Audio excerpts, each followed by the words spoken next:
first corner is the most pressure you're going to feel across this whole race. Getting it off the line is one of the toughest things you can do as you get 5 lights up. And the Bathurst Enduro is underway for Split 2 with a great start from the front runners and the TMX boys as well inside of the top 10 as they run round turn number 1. You can see Lawrence has got a good start away. They've kept themselves nice, clean and consistent, Sinka.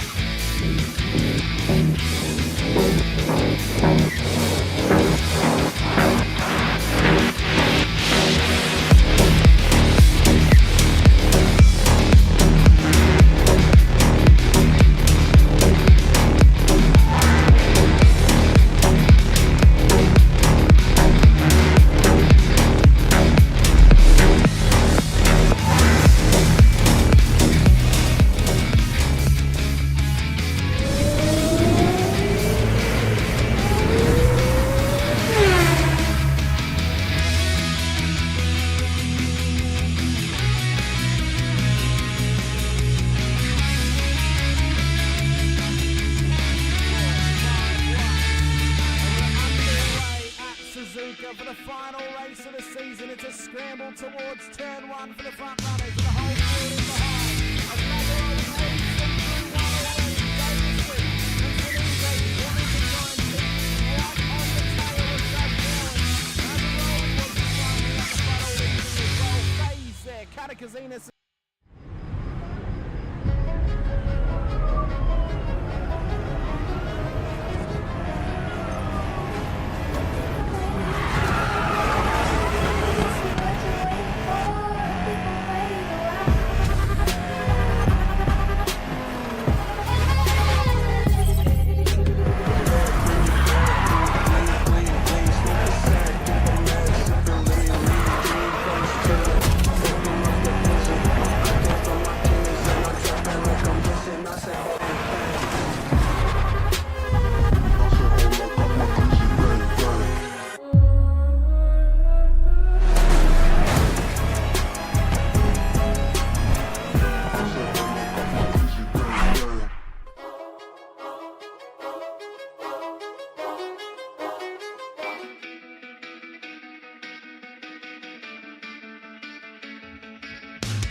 Yes, he did. Labouring still going at each other here.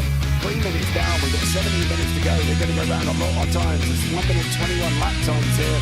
We're not going to stop. Shem Rackley fighting out as well. Ray Oliver's got Bradley Wall alongside. Looks like Daniel Harding has had some form of incident. We'll pick up on that one in a minute. But Oliver on the inside, got to come back behind him.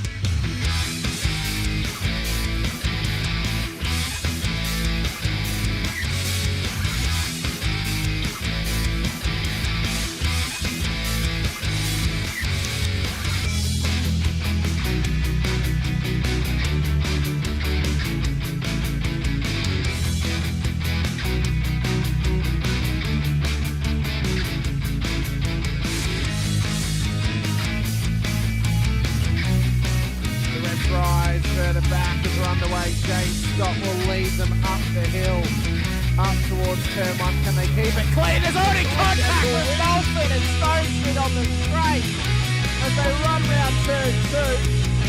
Dodge and Warboy being cautious off the exit of turn 1. What a run off the line, but an atrocity has happened to Troy Stone Street off the start. There's no other way to say Sinka. I think it was him off of the Will Brown and just absolutely Superman punched him straight into the wall on the left hand.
Good evening, ladies and gentlemen, and sim racers all around the world. Welcome to SRW TV. Tonight we bring you the Brown V8 Supercars Championship Round 2 at Belle Isle. An amazing circuit that's going to bring us chaos galore with the big Super V8s going around a street circuit with concrete walls all around.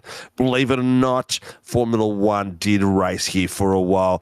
IndyCar is out there, but we'll get into more details about this American circuit from our beautiful spy out there, Mr. James Watson. Welcome to the room, mate. How you doing? And let us know all about this track and how you been going. Mr. Watson. Having some technical difficulties. Got me now?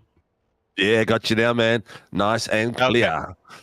All right. This is such an underrated gem when it comes to street circuits. This track is phenomenal, and with its corner diversity, a lot of heavy braking zones, a lot more passing opportunities than kind of your average street course. So I think it's probably going to be a lot more chaotic because of that, like what we saw with Long Beach in last season's finale, because you actually have moves to make and mistakes to be made as well. Unfortunately, they don't really use this layout anymore because of all the logistics of getting this, because this is like a little man-made park. It's basically like Circus Gilles Villeneuve, but on a much smaller scale. So unfortunately, because of all the logistics having this shut down for most of the year, getting the circuit prepared, they ended up moving to a new layout in downtown Detroit, which is a massive downgrade. And unfortunately, this is also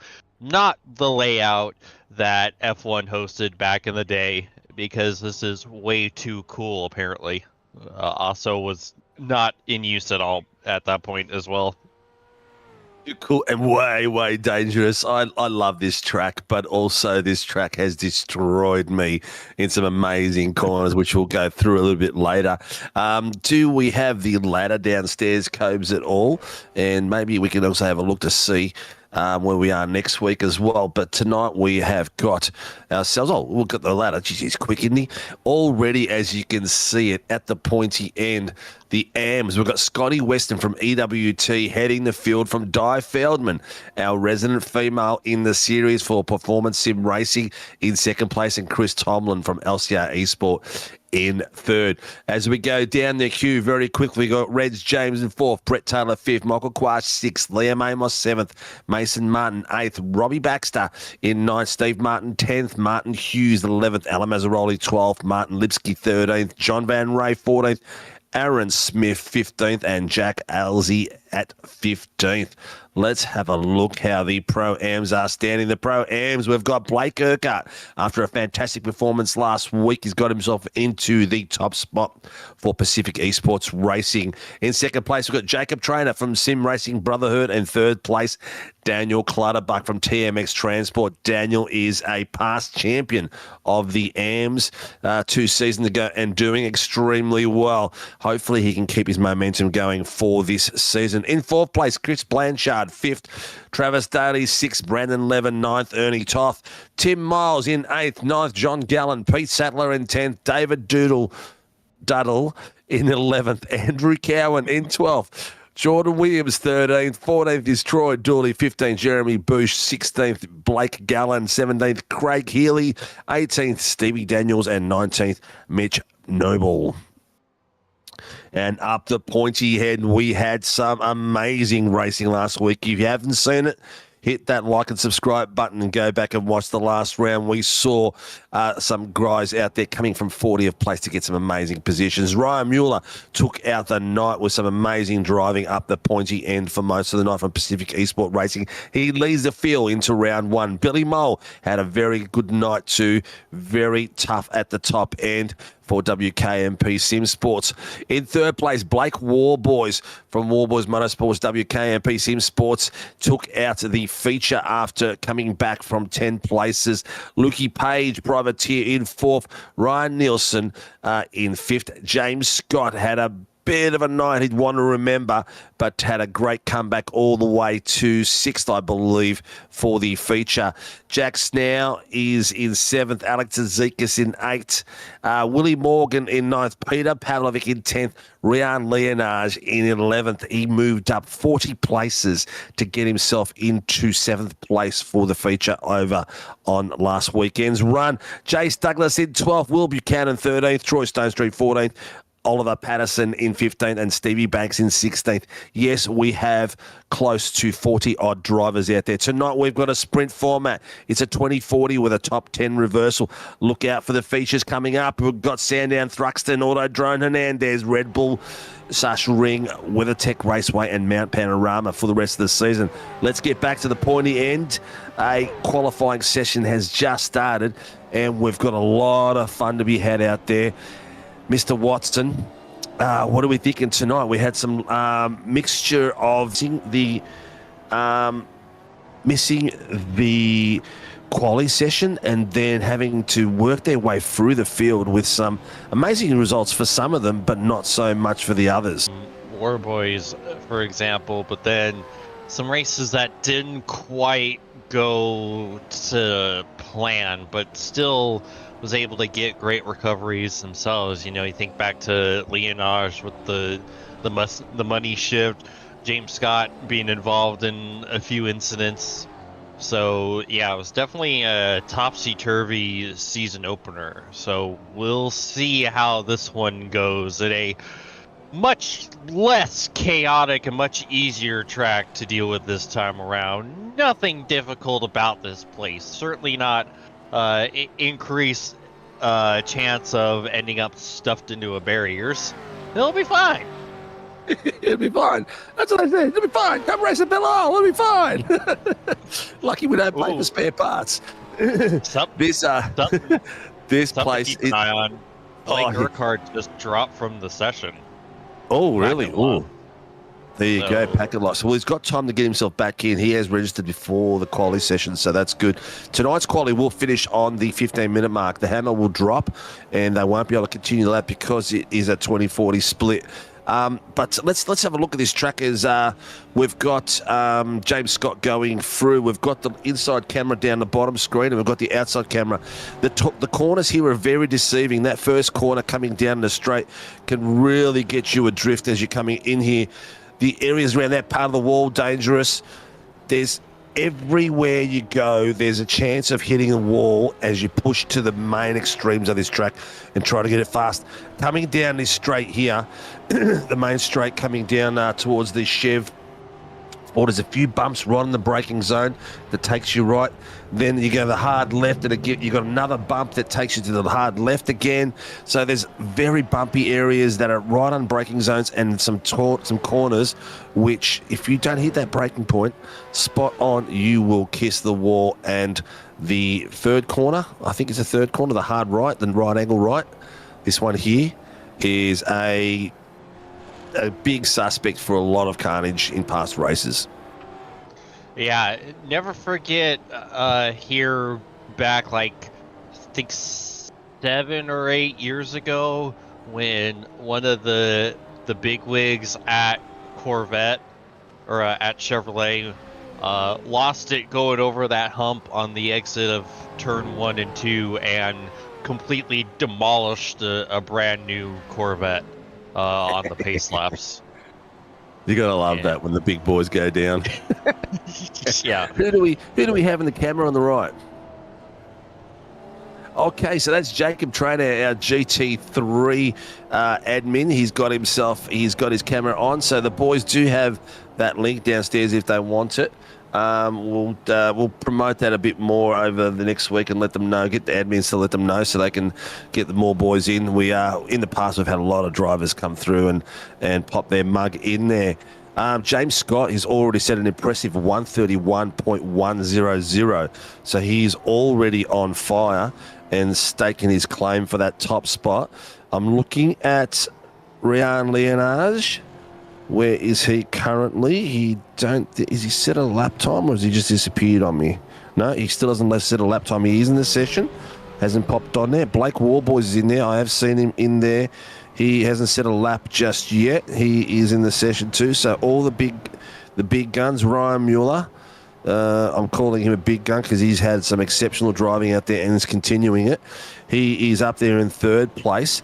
Interesting thing here, Billy Mole and Ryan Mueller, season 2 of this year were very close in comparison on track and were constantly fighting for that 3rd and 4th position. So it looks like Billy Mole has got himself up in pace for tonight, and he's got himself there in a bounce Ryan Mueller. Big thing's going to be that Will Morgan will be supporting Mueller. We know that Morgan is very fast as well, and the team owner, Stevie Banks, is in 5th. 777's just called on race control.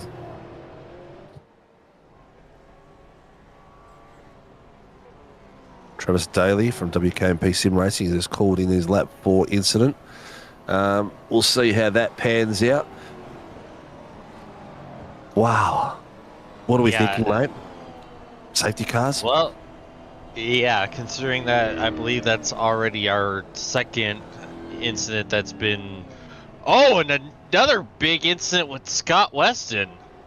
Oh, no. I couldn't quite tell who it was, but that's already 3 incidents in qualifying alone.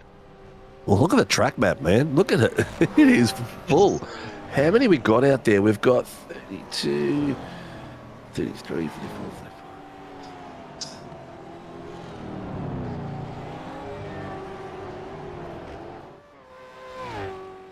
Oh! Yeah, it's 40. Oh, bit of carnage down there. 42, 43 cars out on in there at the moment. Car 46. That was Brandon Levin has just called that in. Maybe a street circuit, but it's not a parking lot. It's not a parking lot, and it's not dodging cars either. Brad Daly, good evening, guys. Looking forward to another great race tonight. We are definitely looking forward to a great race tonight. We have got 6 minutes left for this qualifying, Mr. Watson, and we still have a lot of cars that haven't completed their laps. We've got about 1, 2, 3, 4, 6, 7, about 15 cars still set a lap. So the grid is looking very, very, very tight. Here we go.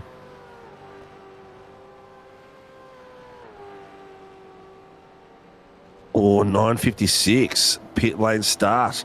Failure to hold brakes and impeding. Oh, that's Mitch Noble. Oh, Mitchy Noble. And I think Mitch was the first one to call something in at the beginning of the session. So, yeah, ironic.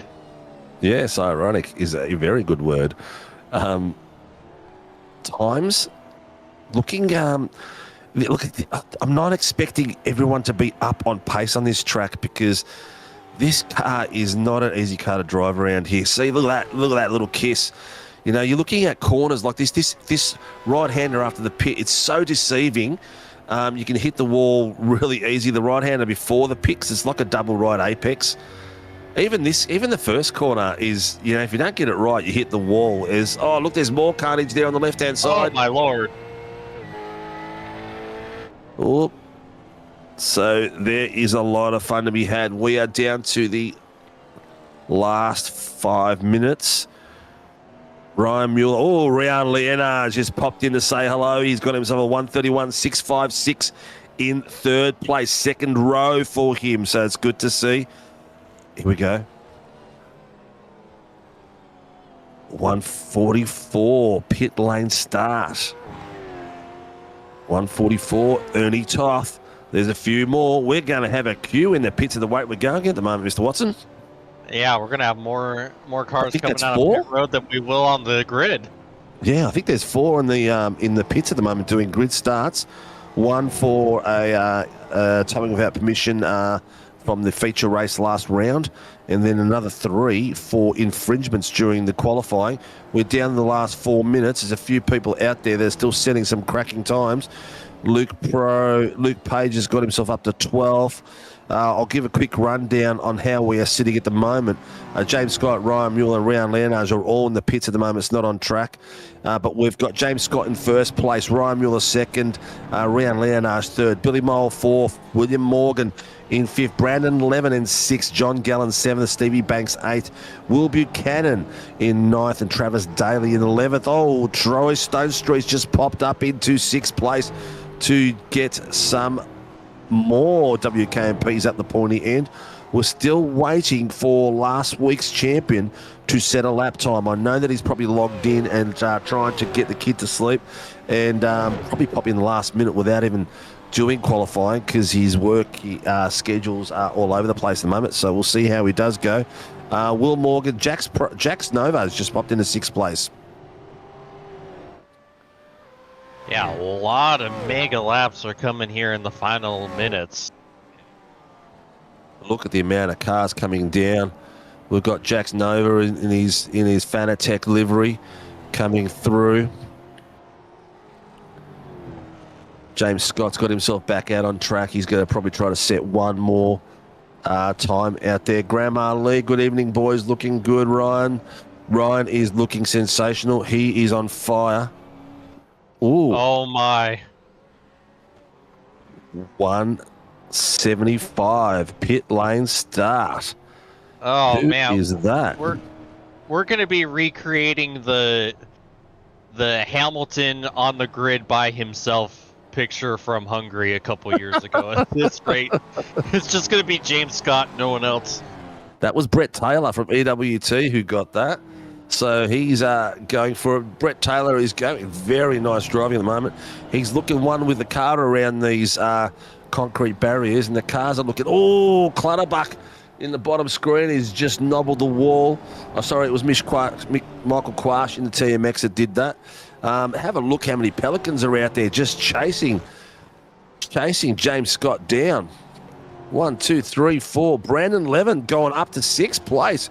Go Brandon from Team SRW Motorsports, on some cracking form of late.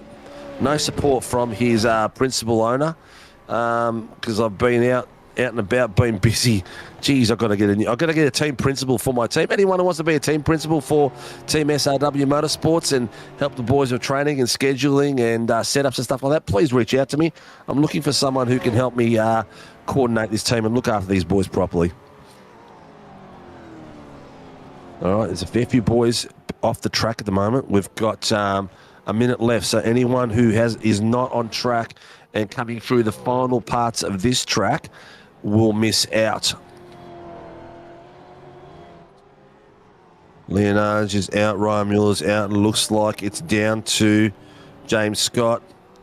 Anyone who does enter the track close to the qualifying finish, the axe will fall and it will stop.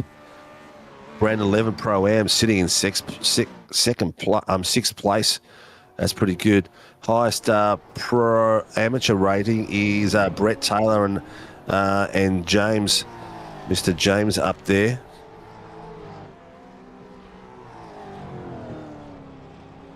Here we go. I swear I can hear something in the background. Yeah, I can hear it too. Where's that coming from? I can hear like the commentating from another race.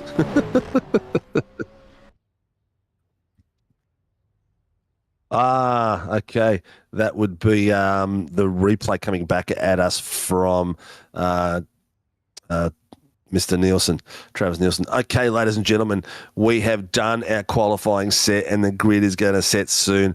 We've got all the boys out in line and a lot of them getting raring to go. We've got James Scott, who got pole position for the qualifying session, got himself into first place. Beside him is Ryan Leonage, 0.233 seconds from Phoenix Driver Development in second place. Ryan Mueller in third place from PER. Billy Mole in fourth place from WKMP. Will Morgan, PER, in fifth place. Brandon Levin from Team SRW Motorsports in sixth. Jax Nova, Privateer in seventh. Troy Stone Street from WKMP in eighth. Luke Page in ninth. Will Buchanan in 10th. They're your first 5 rows, and it's going to be a very tough run to the first corner.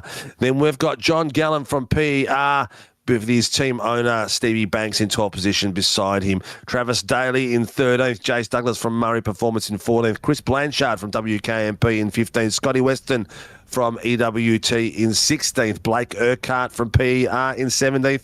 Mason Martin in 18th. Marty Hughes from PER in 19th. Pete Sattler in 20th place. The list goes on and on because we have a lot of drivers out there at the moment. We have 42 on track tonight.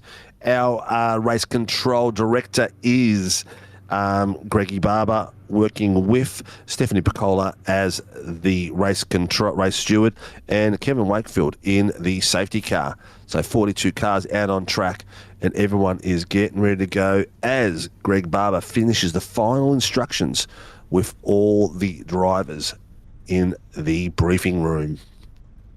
I feel for these guys that are right at the back here around the corner.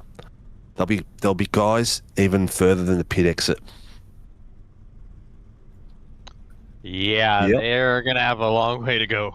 Yeah, have a look at them. So Liam Amos is right beside. So Di Feldman is right on the pit exit, on the beginning of it, and there's still 1, 2, 3, 4, 5, 6, 7, 8, 9, 10, 11.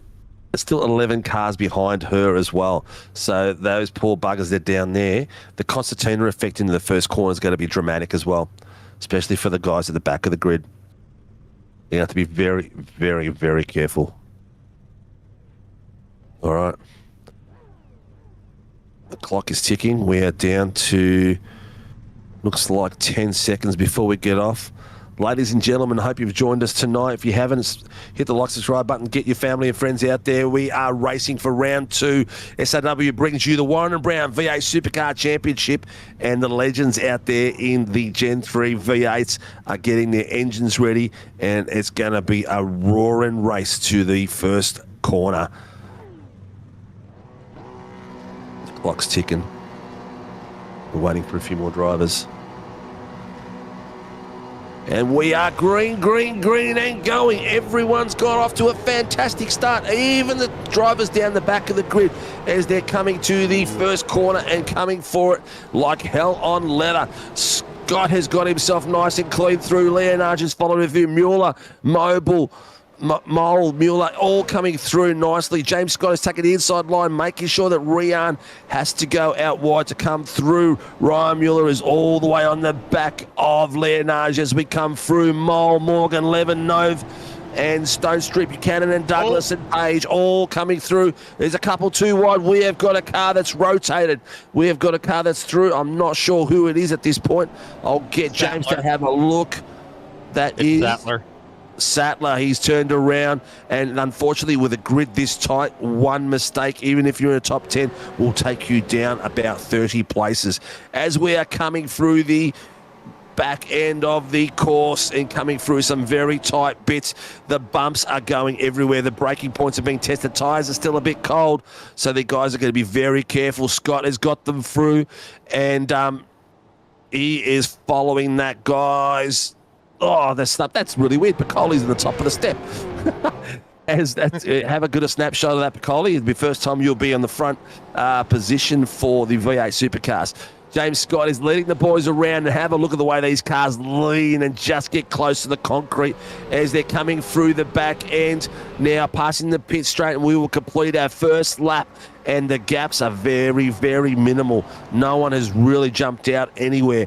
4/10 to Rian Leonage. Mueller is the further 5 behind there, so they're all keeping very tight, and no carnage as to speak of yet, just one little mishap. The leading Pro-Am is still Lever. I'm not sure how long he's going to stay at Pro-Am at this point, being such a distance up ahead the rest of the Pro-Ams and in the battles with the pros. Yeah, a lot cleaner opening lap than I was expecting. We only saw the one issue with Sattler. That was really just a solo car mishap. So I was expecting some serious sends going down into turn 3. Ooh, Mason Martin has missed his braking point and decided to go straight through with his phantom purple rims. Or is that a blue? It's a bit hard to tell. That's like a midnight purple. Yeah, and lucky for a good run off there. Have a look at this 2 wide coming through. The few Pelicans taking each other out. Oh, that's the old one. It's the one from before. That was very lucky. Pete Sad looked like he just rotated himself trying to avoid the cars going 2 wide. But we saw a few Pelicans going door to door through there. Could have got really messy really quickly. Scott is putting the pressure on and putting the foot down. We've got 16 minutes of the 20-minute race here, viewers. James Scott is leading them out from round Leonard's got 8/10 on him, and they're opening up amongst the packs. Looks like Mueller's got about 8/10. Mole the same. The distance is not too far. We can see Jax Nova putting some pressure on there. He's got Stone Street up the back of him. He's not looking like he's very confident through there. He's got the eyes in the mirrors and looking to see where Stoney is. But Stoney's got some pressure coming in there as well. He has got, who's that behind him at the moment? That is Buchanan, yeah. Isn't it funny how SDK is just not functioning at all at the moment? It's got Brandon Levitt in first place at the moment, so it's just doing whatever it wants. But it's good because I'm not entirely sure if it ever functions, because I feel like we run into this issue every race. Every week. Thank God I'm not broadcasting, because we would have a hell of a lot of problems here, guys. I'll have to speak to my resident SDK guy and see why the hell that is happening. But James Scott has settled into some good rhythm. At the moment he's doing 132.6s, and no, that's not him doing 132.6s. Let me just see what his pace is like at the moment. Where's Scott on the board? He's 131.246 and 131.662 by Leonard. So a couple of tenths apart, but they're all pushing the boundaries and getting right up close to this fence. It's almost like a big snake at the moment, isn't it? Yeah, it's amazing watching the commitment level from everyone. This is quite a passing. One of the oh no, there it is! Contact! He's just pulled out of that. He's just pulled out of that in time and avoided contact. I think that was a readdress. Oh, and there's another Pelican around. This is not a... Oh, what happened there? John Gallen. Yeah, not a great lap for the birds. No. Well, that looked like the contact there with Michael Quash was readdressed by one of the drivers. Oh, no! Another Pelican. He was going around, and I think he might... No, he's not. Oh, look at that. John Gallen's just taken two. Oh, he's just held it off the rest of his team. He came around that corner, and I told you, that corner is so deceiving. It's just... If you just don't do it the right way, it comes across, and it gets real bad real quick.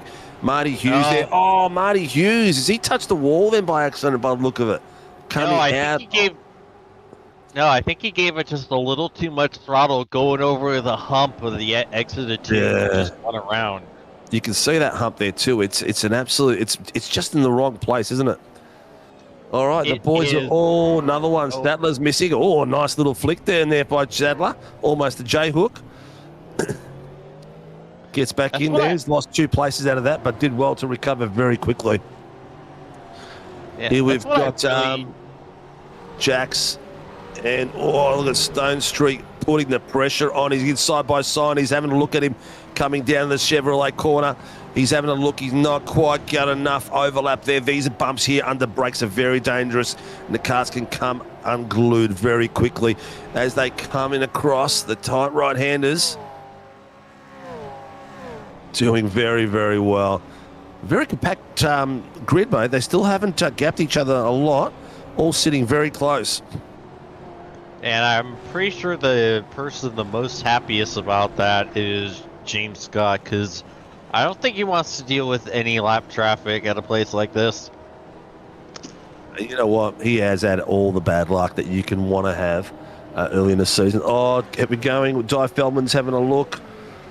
Leon Amos is having a look on Alan Mazzaroli down the back, but not quite. There's still a couple of 2 wides down the back of the field. They're still testing each other out as they're coming through some of the corners, but some a little bit more adventurous than others. This little battle pack here with Chris Tomlin, he's got cars around him. He's got Mazzaroli, Noble, Martin, Lipsky, Van Ray, Ernie Toff, Marty Hughes, Mason Martin, all battling across the back of them there. AMS fighting for some battles down the bottom screen.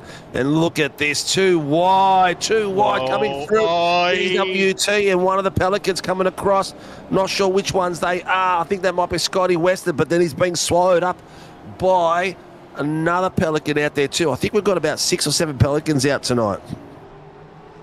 There's so many birds on this track. I know it's a public park, but good Lord, too many birds. That's what happens when you leave the breadcrumbs out. Brandon 11 is having a great little battle there. The boys are keeping him honest and keeping right on the back of him at the moment. It looks like, who has he got around him? I can't even tell you.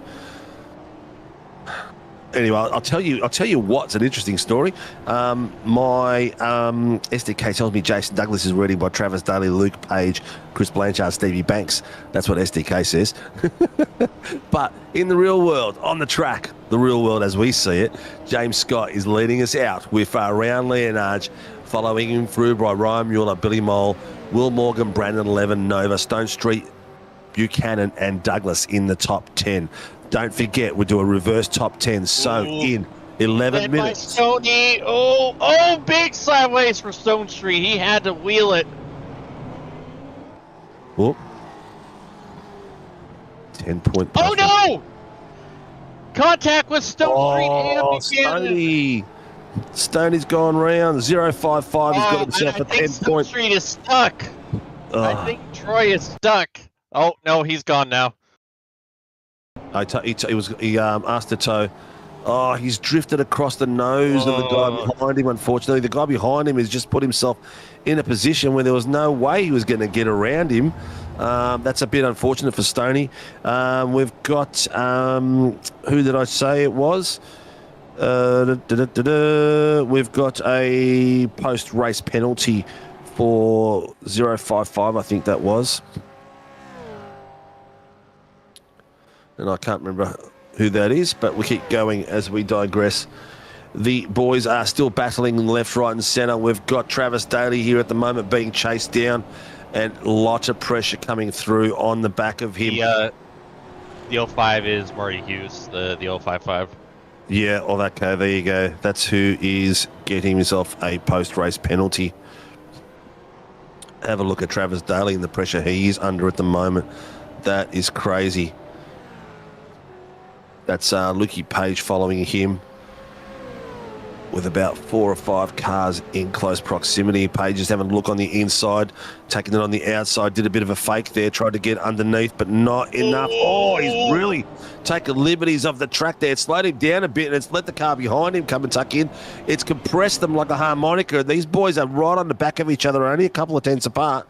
Are they going to be able to get through this without any headaches? That's a big question. And they have very nicely. Have a look how close that is. It's incredible. Uh-oh. Someone got turned around, but and they disappeared. So yep, he's right there. He's on the corner. Just after the Chevrolet right-hander, he is on the grass. There he is, Rob Baxter. You can't park there, Rob. No. Maybe he's put the car on display. I mean, good luck, Jace Duggan. I like the blue livery. Dave Arney, go the Pelicans. So we've got a lot of the Pelicans out there. And tell you what, it's only 8 minutes left for this session to go. And we have got a lot of people watching out there. So viewers out there, thank you for joining us for this cracking race.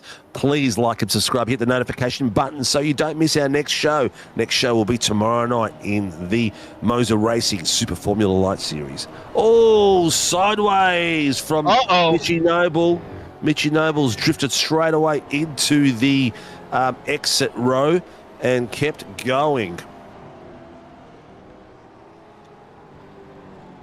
Meanwhile, that battle we were looking at earlier with that whole pack with Douglas is getting bigger. It is. They're all concertinaing into each other. Have a look at it. There's just a little too much rear brake, it seems, for Noble. Just completely lost the rear on braking. I've got James Scott on the bottom screen at the moment, and he has got himself a nice little gap there, and you can see around just in the back coming through. And then Ryan Mueller following him through, and Billy Mole not too far behind him again. Wow, it's taken the whole race just for STK to settle. So at the moment, we've got James Scott with a 1:31.246 leading the pack with 3 seconds on the back of Ryan Leonard, and Ryan Mueller 1.94 behind him. Billy Mole has gapped it out to 2.5. Will Morgan is 0.91 on Billy Mole. Brandon Lemon has got himself a great little spot there of 286 in 6th place with a nice little buffer to Jax Nove at 250. Then we've got a 6-second gap to Jace Douglas, but Jace Douglas has got these boys behind him on a chain. Travis Daly, Luke Page, Chris Blanchard, Stevie Martin, Blake Urquhart, and then there's a little gap to Scotty West and Peter Pav and the boys following him. So a lot of boys fighting it out everywhere. Yeah, Jace is doing a fantastic job keeping everyone behind him. It seems like they might be a little quicker in some areas, but the key for Jace is he's faster in all the areas you need to be fast to avoid setting up a move from any of them at this point. Yeah. Drive through 4. Stevie Martin. Yep. Looks like that Blake Wall boys is in the session but hasn't got home from work yet, and same as Oliver Peterson. So they're both in the session. They'll probably join us for the feature, I'd suggest. But the pointy end with 4 minutes, 5 minutes to go in this session, and they're going to be battling it out. James Scott has just cruising at the moment. One of the WKMP cars going off in the turn 3 runoff. That is Blanchard. Yep. The also, we're going to have a look at it now. Christopher Blanchard. Did he? And he's just missed the point. Car 19, Jacob Trainer has got himself I think it was a drive-through for incident responsibility of an incident earlier on in the race. All right, 350 is just calling something in. I should know that. I should know who 350 is. Yes, John Gallen. I knew it. Okay, we are down to the last 4 minutes. James Scott is tearing this track apart at the moment. He is just hitting the numbers left, right, and centre. Last lap 134, best lap of 133. Leon, oh, that's not him. Bloody SDK.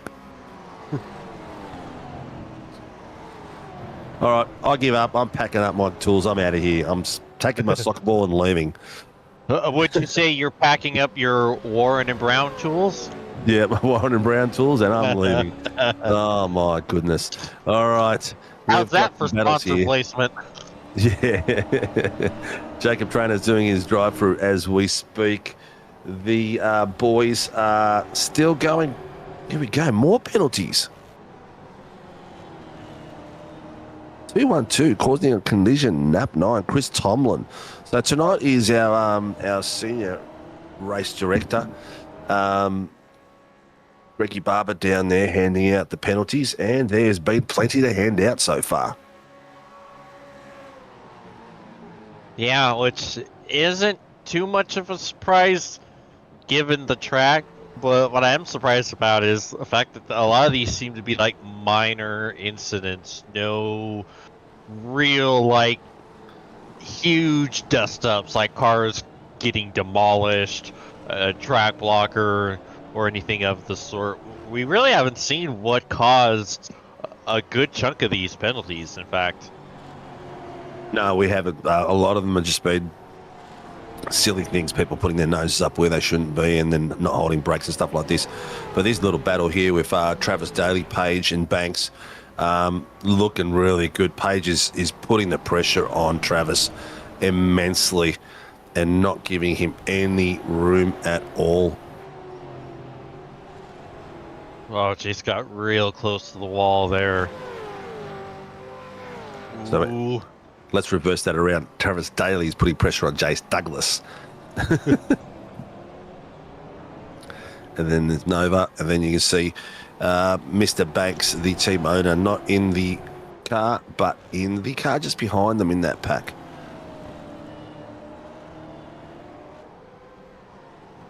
Oh, it'd be nice if other driver teams apart from Pelicans. Well, mate, it's a bit hard not to mention them because there's about 7 of them, and they always seem to be getting in and amongst it. So we can only. Here comes Daly looking. And there's another. Oh, he's going around the outside. Oh! Oh, Jace shuts the door. That was a ballsy move, but he pulled it off. Yeah. Doing a great job keeping Daly behind. Still putting the pressure on. The WKMP is just stuck to that road like crazy behind Jace. He's almost move for move, bounce for bounce, very close lines. He's in Jace's mirrors every now and again, but Jace he won't be looking in those mirrors very much. He will be going for hell for leather. We are on the last lap. That was the white flag that we just saw at the top there. So we've got Jace Douglas reading this little pack in the back end, but we will have Luke Page and Travis Daly looking like they will be having the front row for the feature. Jace Douglas will be beside Nova for the second row at this point as we are coming through the corners. Let's see where Mr. Scott is. He is coming through the back end at the moment. You can see the lake on the right-hand side of him, and he has got the Chevrolet corner pass. He's down to Continental Tires, right-hander, and going through. He's going to be crossing the pit line not too far now as one of the WKMP boys, just not one of the WK, I think it's Murray Performance Car, tucks in behind him. Ladies and gentlemen, got James Scott taking the first heat with considerable confidence as he comes through the final right-hander, and he takes the checkered flag for heat 1 of round 2 for the SRW. Warren and Brown V8 Supercar Championships on Tuesday night. Second is Ryan Leonard as he comes through the checkered flag, followed by Ryan Mueller. Billy Mole in 4th place, Will Morgan in 5th, and Brandon Levin in 6th. Jay Nova 7th, Jace Douglas in 8th, Travis Daly in 9th, and Luke Page in 10th. That is going to be an amazing reverse top 10. These boys are going to have a lot to do. And as you can see, the back markers, the boys in the Pro-Ams and the AMs still making their way through to cross the line and finish off with some amazing results. The points are critical all the way to the final corners. And as you can see them coming through, sticking to each other all the way through. Oh, nearly lost it there. That was Lipsky. Or no, it wasn't Lipsky. Well, I think it was Trainer. Nearly lost the rear end, those, as boys were fighting for their final points. Alrighty. What did you think of that, mate? Yeah, that definitely started to heat up towards the end. Yeah, definitely started to heat up towards the end, and there was people fighting for those final few places that really wanted to get the reverse top 10 sorted and also to get up as high as they can for the feature race. James Scott, ladies and gentlemen, is the winner of the Heat 1 of round 2 of the Warren and Brown V8 Supercar Championship on Tuesday nights, followed by Ryan Leonard in 2nd place, Ryan Mueller in 3rd from PER, Billy Mole from WKMP in 4th, Will Morgan from PER in 5th, Brandon Levin from Team SRW in 6th, Jax Nova in 7th place, followed by Jace Douglas from Murray Performance in 8th, Travis Daly in 9th, and Luke Page in 10th place. 10th place reverse top grid viewers, as you see them there. You'll see the front row will be Page and Daly. 2nd row will be Douglas and Nova. 3rd row will be Levin and Morgan. 4th row will be Mole and Mueller. And 5th row will be Leonard and Scott. That is your reverse top 10. It's going to be an absolute pearl to watch these boys fight their way through. Who was our Pro-Am winner for the heat. That would be Brandon Levin, and our Am. Do we know downstairs who Am winner is for the heat? Looks like Am is Scott Weston. Scotty Weston again doing extremely well. Good to see out there. What's the prediction for the next one, mate? They've got 5 minutes. They're already into 3.5 minutes of there. But it looks like we've got Mitchy Noble out there practicing. He does need it. And the boys are going to tear it up. Mitchy Noble and Quashi out on track, actually. Blake Urquhart's jumped out there too. Yeah, I'm not quite sure what to predict since that first race was a lot more straightforward, than I think a few of us were anticipating. I know I was anticipating. So I wonder if we're going to see the same thing again with it being, fairly clean and straightforward. But then another part of me is like, because it was so clean and straightforward, now we're going to see mass chaos and cars flying through the air. Yeah, well, you've got 40 minutes are usually a little bit more conservative coming around the first few corners, but the reverse top 10 is putting the guys, the fast boys amongst the pigeons with the guys behind them as well. So that Constantina effect in those first two corners are going to be hard not to have some sort of contact there, especially if those boys are going to want to jump as many cars as possible in the first few corners. Oh, and he disappeared. Dave Arney, well done, Ryan. Hard track to pass will make the feature a good one. It will make the feature a good one. It's going to be tough on these boys, these fast boys. Rian and James Scott have got a lot of work to do to get the win. We saw it last week. The grid is not as slow as it was at the beginning of the year. The drivers are all picking up pace and are making it very hard to get through. Yeah, like we saw multiple instances last season where the guys that won the sprints still had to take a while to get up to the lead again, if they were able to get back up to the lead again.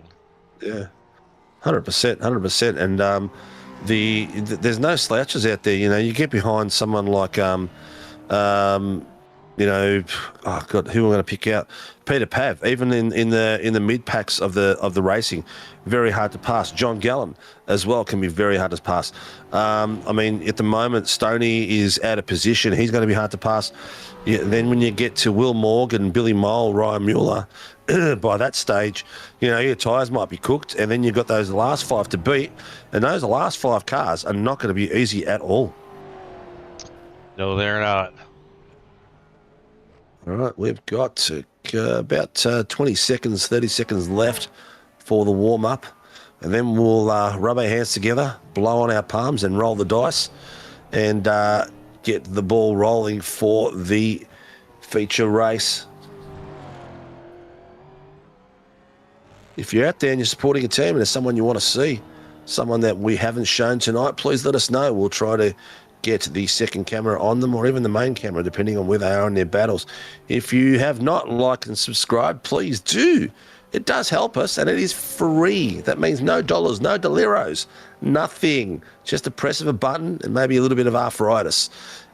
Push those buttons, hit the like, subscribe, the little doorbell, so that James Scott just nudged that wall as he came through, and he's calling it time as the warm-up is completed as well.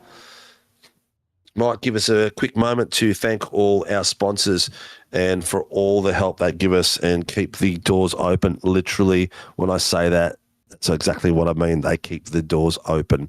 We've got Nightshades collection. We've got the boys out of mozaracing. We've got the fantastic team behind us that is Shunt Scenery, Grib Industries, the home of the V8 coffee table that have been with us for a long, long time.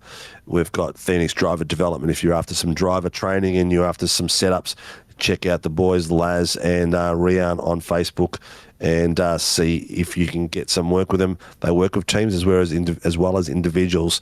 And then also, please don't forget Warren and Brown Tools. If you're after any tools, check out their online store and Facebook and get a hold of what they're selling, because there's always something amazing coming out, and they are there to support us 110%. We are gridding, ladies and gents. The cars are all getting on track. Some of these liveries are looking spectacular. It looks like it's mid-afternoon at the moment. Is that about right, mate? Because it is starting to get a bit hazy. I hope it doesn't finish in the night race, because 5 in the afternoon. Hope it doesn't finish in the night race. It will make it a little bit harder for you to see who these fantastic cars are and what the colours are. All right, so we have got the reverse top 10. Lukey Page and Travis Dudley at the pointy end. I'm not sure how both these boys are going to handle that. Haven't seen Luke Page at the pointy end, and to be honest, I can't remember if Travis has been there as well. I think Jace Douglas in third row, in the second row, has got himself in a great position. He's a very good starter, and he might try to jump these guys in the first few corners. If he does, he will definitely lead this race out, and it just needs to hold composure and try to get as much gap between himself and the fast boys as soon as possible. Unfortunately, in this sort of series, you can't point the car across the path of another car as a starting grid position, which would be handy in some tracks. iRacing just places them dead straight for you.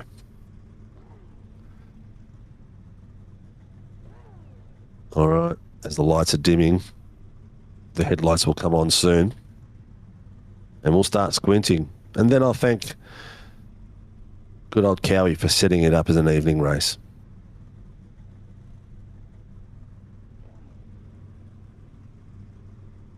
What, mate? Any safety cars in this sesh? Yeah, I think we're probably going to see one or two. Yeah, my bones are telling me the same thing. All right, we're gridding. We are down to the last few seconds. It looks like everyone is on track that we expect to be. Actually, there's a couple missing. Or, you know what, that's just roll the dice, and that's just STK.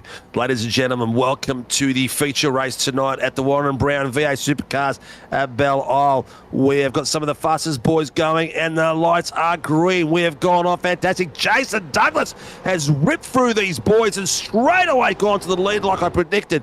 He's got himself at a spectacular pace and coming through. I thought his experience and takeoff would do the job, and it has done so. Oh, no. He has gone past Lukey Page. There is some contact in the back. It looks like it is between one of the TMX boys and Andrew Cowan. That was the moz I put on him before. But we race and we keep going. Cowan is all the way back into the 40th part of the grid. Jace Douglas is leading these boys out straight away. As you can see, a couple of them still trying to get 2 by 2 there. We've got Jace Douglas got with Lukey Page. They've both taken off very quickly together. Page is hanging on the back end of him. Nova is in third. Brandon Levitt has got himself into 4th place, so doing a cracking job there. He's having a look at the moment. Page is not giving it all to Douglas. Douglas has got to keep an eye on him at the moment. Cold tyres, he's got that little bit braking light. He's let him open the door. He's let that gap come through, but he's fought his way back. Lukey Page has got the lead. Douglas in second, Nova in third. And then we could see Brandon Levin having a go with Nova as well as they got moved around a little bit. Douglas missed his brake marker under those cold tyres and opened up the gap for him. He needs to get on the back of Page as soon as possible and fight for that position back so he can get some sort of gap between himself and the fast boys. Douglas can do this. Oh no, Douglas's luck has gone from bad to worse as he hits the wall and rotates around and takes out 2 cars as the gaps is closed and the guys are not slowing. They're all going forward. He's not holding his brakes and he's just backed into someone else. Oh my God, that has got to be a safety car. Have a look at this, viewers.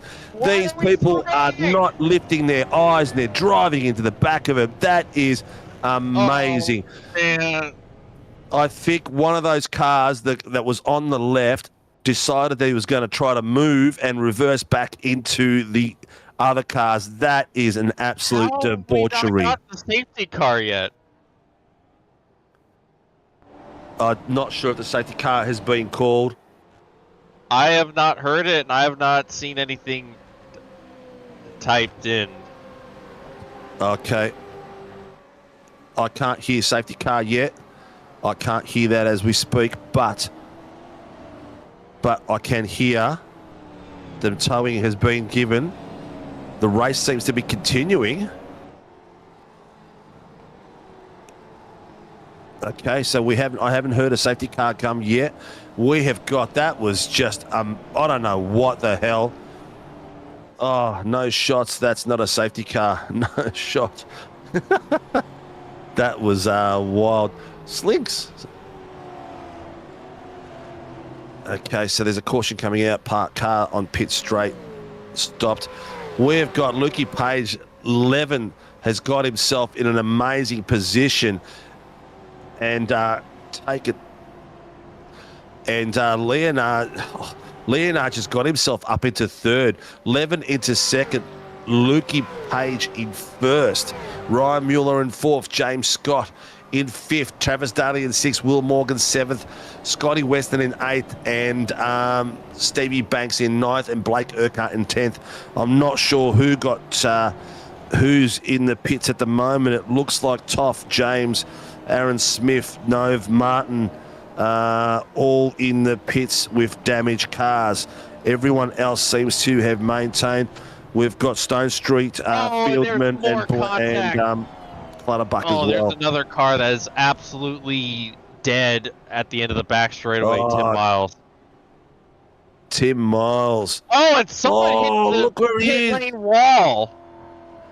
He is Someone in a terrible spot. That looked like James Scott just coming through and missing him, did it?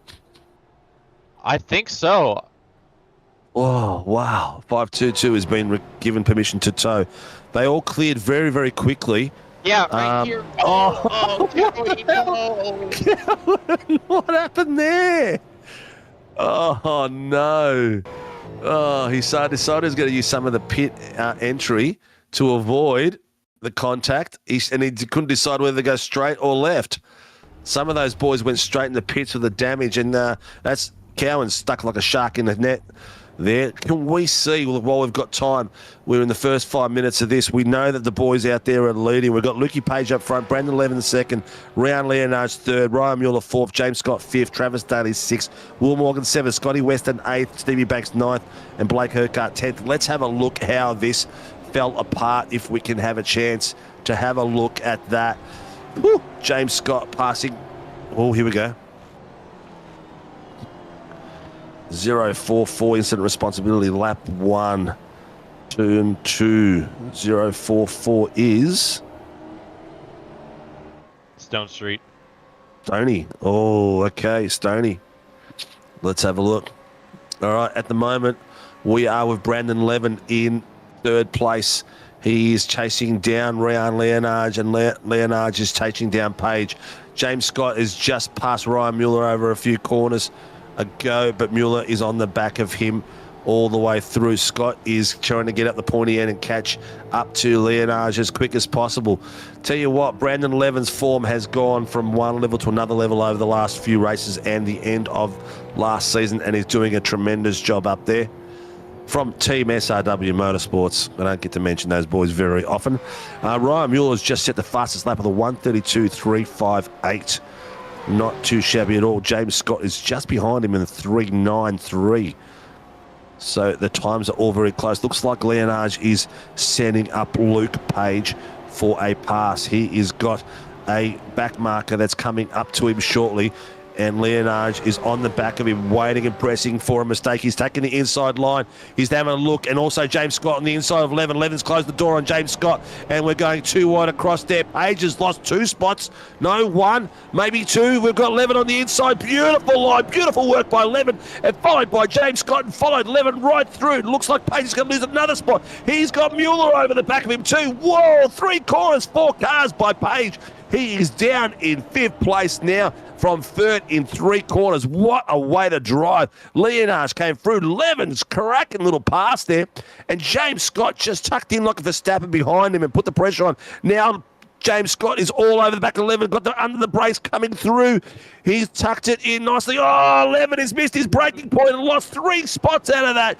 It looks like the back marker got a little bit in the way there. He wasn't sure where the back marker was going to do, whether he was going to go left or right. So Levin has dropped to 5th place. We've got Ryan, Round Leonard, James Scott, Ryan Mueller, Page, Levin, Morgan in 6th, Daly 7th, Banks in 8th, and Buchanan in 9th, Urquhart in 10th. Whoa, there's some mega driving going on here, folks.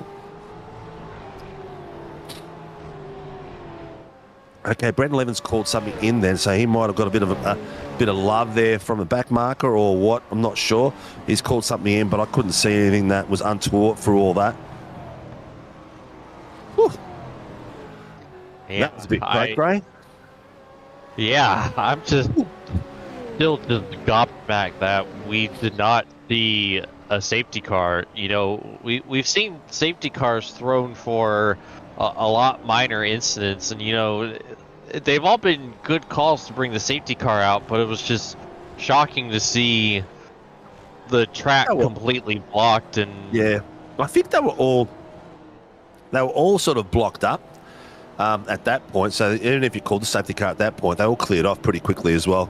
A lot of them drove through the pit exit to get around, and it cleared pretty quickly. So I think the only car that was really stuck in the end was Cowan, who was caught like a bloody great white shark in the net. So they cleared up pretty quick. But yeah, I'd say if the front of the grid was like maybe later in the race and they were still coming around the corner and going to catch them, I reckon it would have been a safety car 100%. Yeah. Wow. Who's our lead AM at the moment? Let's catch up where the AMs are going. It looks like it is still Brandon Levin from the Pro-Ams. He's got Morgan in the gap between himself and Daly. In the AMs, is it Scotty Weston that's leading them out? It is. Scotty Weston has got himself in a cracking position at the moment. He's on the bottom camera at the moment and coming through, and the top camera too as well. So you can see all the green dots there, all the AMs that are out there. We have got a massive grid, so it is pretty cool. When we get a chance, Cobes, you reckon we can have a look at that Jace Douglas incident and the other car beside him for that massive pile-up that we saw? Where has Jace finished up after all that? He'd be licking his wounds right now because he was in a great spot. He's all the way down in 33rd. That's a tough... In 36th, 21st, actually. Yeah, it's not as bad as you would have expected. Yeah, when the lead accident between Jace Douglas, when he lost it, and there was a car beside him as well that caused the exit concertina. So Jace came through here, and I think it was the rear end that left him. Yeah, there it was in the wall. And then he got nobbled by that car. Have a look at this, unfortunately for Jace. And then that car comes across, and look at that. Look at that. Oh, my God. That just missed.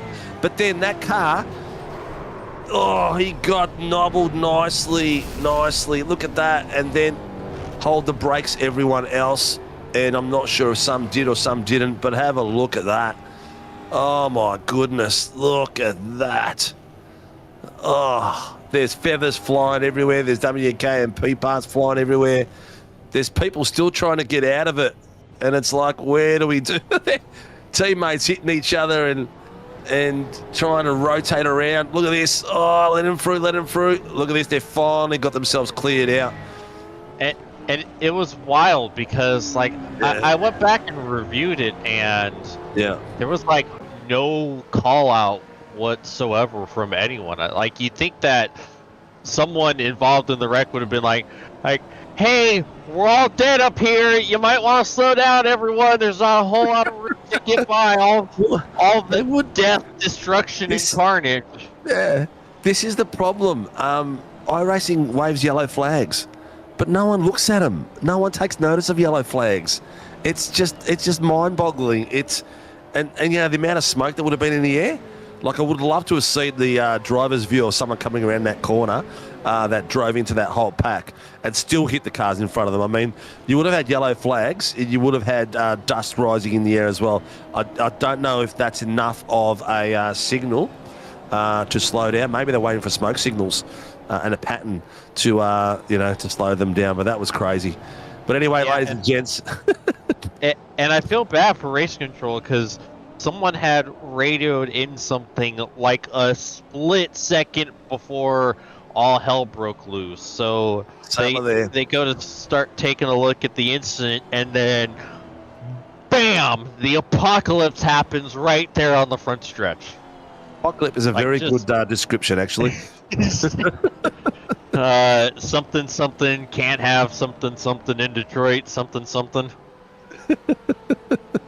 Yeah. Oh my goodness. Anyway, we are in the 27-minute mark. 27 minutes left for the 40-minute race. Only 13 minutes in, and we've seen a lot of action already. Round Leonage is leading the pack around with James Scott, Ryan Mueller in third place, Luke Page in fourth, Brandon Levin in fifth, Will Morgan sixth, Travis Daly seventh, Stevie Banks eighth, and Buchanan ninth, and Urquhart 10th. Unfortunately for Jace Douglas, he was leading out, doing a fantastic job, and his rear end let go, and that put him in the wall and in front of another driver, which was really close behind him. That would be a racing incident, unfortunately, that big carnage that we saw earlier, because it was just people losing traction, and the guy, Jace lost it, and the guy was that close. There's no way he could have avoided contact with him. That's unfortunate with the way these cars drive and how close you drive around them. Only a couple of tenths between you. You can't react that quick. No, you can't. And the ironic thing is that he got away with the best out of everyone that was involved with that minor dust up. Yeah, 100%. Stevie Banks has got Mitchy Noble all over the back of him at the moment. Noble's trying to get himself into a bigger position. Actually, am I wrong? It's not Noble, that's Will Buchanan. It certainly is Ollie. I'm just thinking at the moment, mate, we are at the 15-minute mark in a 40-minute race. We're going to see maybe some pit strategies come through in the next 4 or 5 laps. Great little pass there. And great work there by Stevie Banks. The car behind him at the moment is Will Buchanan, and he just missed his braking point by a fraction. It just opened the door right up for Banksy to come through and take that position very, very cleanly. But have a look at this, too wide. Billy Mole has got the pressure on big time. Who's he got behind him at the moment? It's Lipsky. That car is so damaged on the front. It looks like a Nissan GTR. Look at that and tell me that does not look like a Nissan GTR instead of a Mustang. Look at Baxter just decided to take him, and Lipsky just kept going. It looks like a Nissan GTR Transformer ready to open up and go. Oh man, I didn't know Nissan was getting into V8 Supercars. What's happening? This is gonna be epic. Toyota jumping in there, but not quite.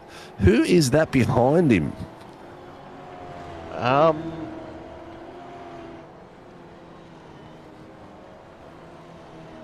Brett Taylor.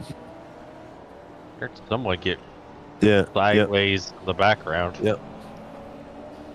Because I can't tell nothing at the moment. My SDK is not giving me. I've got Brett Taylor, Daniel Clutterbuck, but that's not behind him. Oh boy, Jace was very nearly involved with an incident that was another incident tonight. It was not his fault. Yep. Bottom screen has got James Scott chasing down round Leonage. He's taking his time. He's getting there, and he has got himself down to 1.2. So the battle for that top step is getting close. Ryan Mueller is 6 tenths behind James Scott, and he's got a nice buffer of about 2 seconds to Lukey Page behind him. But Page has got pressure from Brandon Levin coming through that pack. Levin wants to take that 4th place back. That's an extra long blink for Reg James there in the replay. Was gone for like 5 corners. Yeah, it's I think it's got to do a lot with Belle Isle as well, and the amount of cars we've got on here. But it does make it tough for a lot of guys out there with the huge fields that we have got. Looks like Levin is slowly catching up Page there. You can see them coming through. He's sitting at the moment at 4/10 on the back of him. Blake Hercart and Will Buchanan are having a great little stouch at the moment as well. We thought so, but Blake's disappeared on my screen.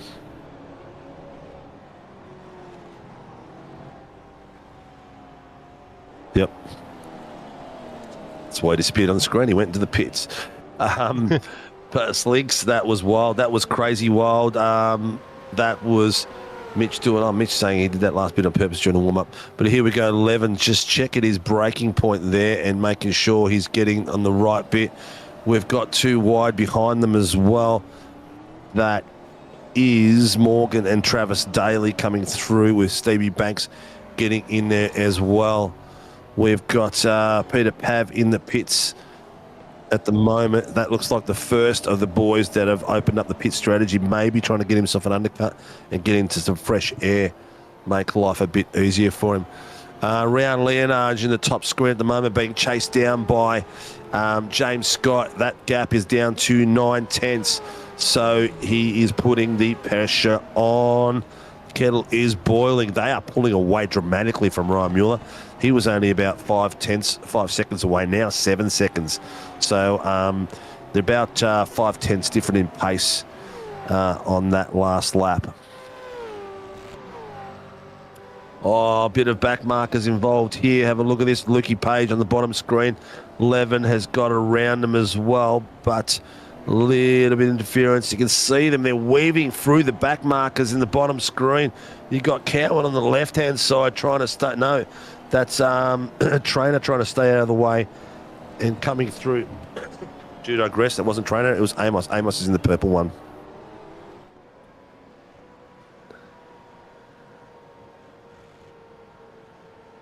Mate, where do we go? Where do we look? There's I know, so right? much going on. Yeah, Inside but yet back markers. Have a look at this. They're in trouble here. Look at the back one. That's Leonard and James Scott coming up to the back markers in the worst part of the town. This is the slowest part of the course of these deep chicanes coming left and right. Oh, the boys can't get out of the way. They've got nowhere to go. They're going to try to get away. Leonard has got him on the outside. Where's James Scott going to go? He's followed him straight through. Lucky for Scott, but he's put the pressure straight on the back of Leonard. Leonard had 1.1 seconds gap up before that gap, and then the back markers closed him right down. Now it's 2/10. It's exactly what James Scott needed to get back into this fight. Oh, he's missed it. Oh, he's nearly gone straight through the NWT car. Oh, Leonard has followed the draft and just tucked away from underneath him, and James Scott has nearly gone right in the back of that back marker. Whew. Brandon Levin, Will Morgan in the front end. Right there. Oh, that would be Code Brown big time. Oh, my God. Look at that. James Scott is trying to open it up into this corner, trying to get that car rotated forward a bit quicker so he can launch the attack on the back of Leonard. But Leonard is taking that wide angle. They're both ridden the curbs really high and hard and under breaks through here. This is a type bit of track that you can go really wrong really quickly. Both of them have avoided the walls really nicely. They come out to this big straight down the back, and James Scott is all over the back. Leonard did really well to get that from 2/10 down to 4/10 coming out of those S's there, and gave himself a little bit of buffer. Look at the bouncing of these cars that they're coming under pace. I know. This track doesn't seem as bumpy as other street circuits, but the bumps are unique. There's a lot of dips, like right here. Look at how much they dive down on exit. There's a big divot on the exit of that corner, and you feel it. So, but it's also got a weird amount of grip for a divot. Like, I always wait until I feel the car start to go down into that divot, and then I can actually just jump on the gas and Played it funny and got into the pits there for undercut. Oh, I'm going to take the cameras to that. Sorry, mate. Yeah, you are spot on. And you know what the worst is? You really got to know these divots because a lot of them are on the braking point and a lot of them are on the points where you actually want to turn the wheel and go left or right, and you've got to time it to ride that bump as you turn the wheel at the same time, like a mobile on skis, yeah? So it's tough, and you've got to be smart about it too. So Ryan Mueller, James Scott and Stevie Banks are in the pits at the moment. Here comes James Scott. He's coming out. Where's he going to come out on the grid? There's Ryan coming now. He's coming past the back end. Is that the Chevrolet corner he's coming up to? Yes, it is. Yep. There's the lake on the right-hand side as he's going. He's going to be on full pedal metal to see where he can come out. Will he go into the pits next, mate, or will he take a few more laps to go through?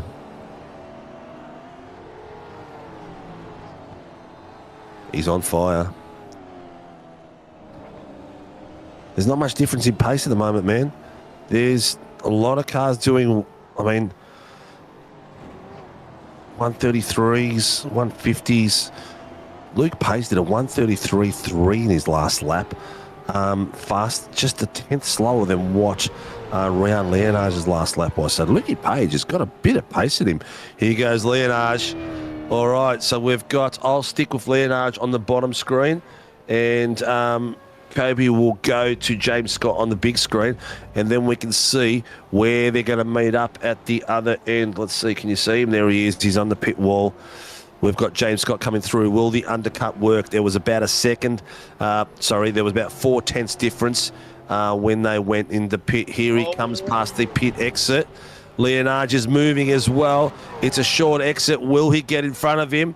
It looks like he might just do it.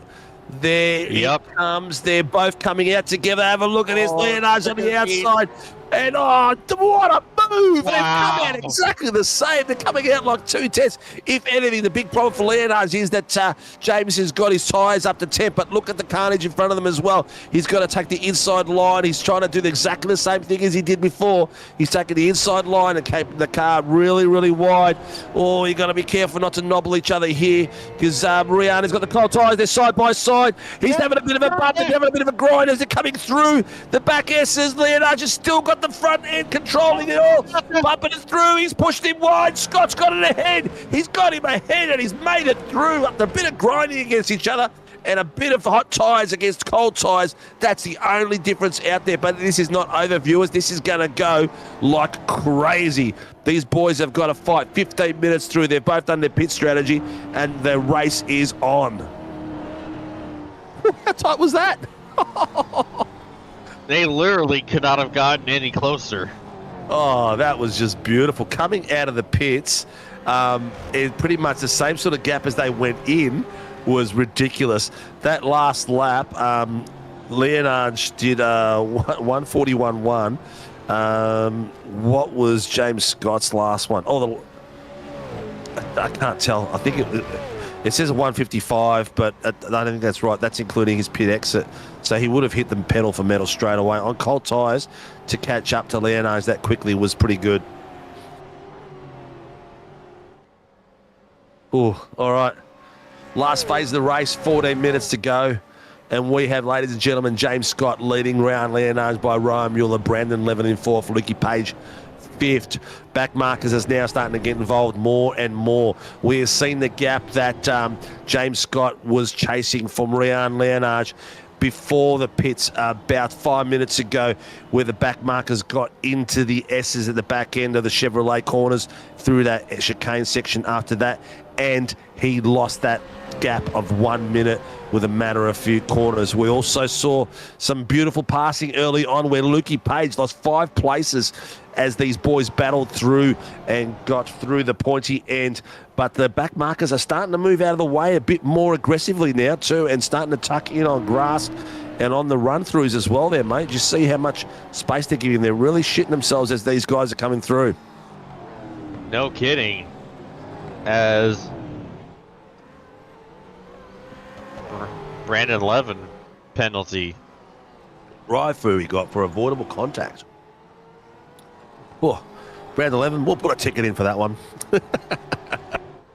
I haven't seen it, so I'm sure Barbs has got it right. But 2/10 the gap now. Leonards and James Scott putting the pedal to the metal. This is going to be a battle all the way through to the very end, my friends. So if you've got some popcorn, now's the time to get it out, and make sure it's salty and you've got a nice cold beer beside it. Yeah, Rayon, he's not giving up. He's still all over the back of Scott. Scott is not driving away like he was able to in race 1. No, definitely. The cars are both a little bit lighter. Setups are probably acting a little bit different as well. We don't know. Maybe Leonard's setup is more conducive to a lighter car and lower fuels.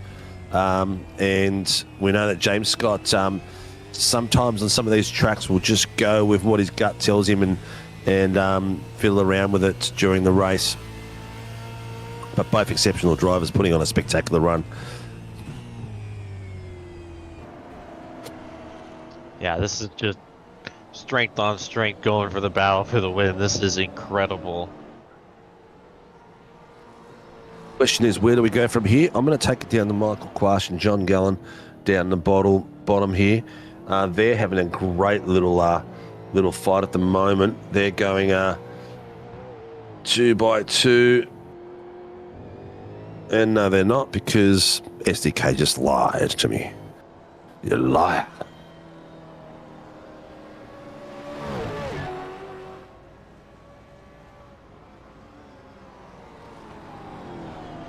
Here we go. Found ourselves another battle pack. Man, poor Jonathan Gallen's car is seeing better days. Yeah. Some of these cars are looking very munted.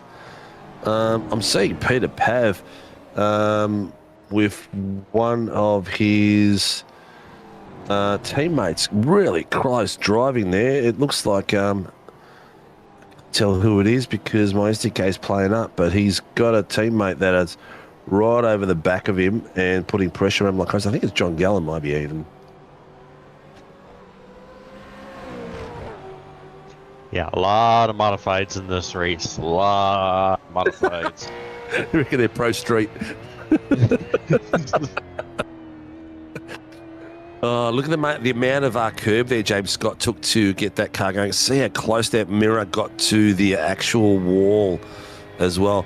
This is the key. If you stay on this angle, watch how close they get to the wall under this Continental right-hander.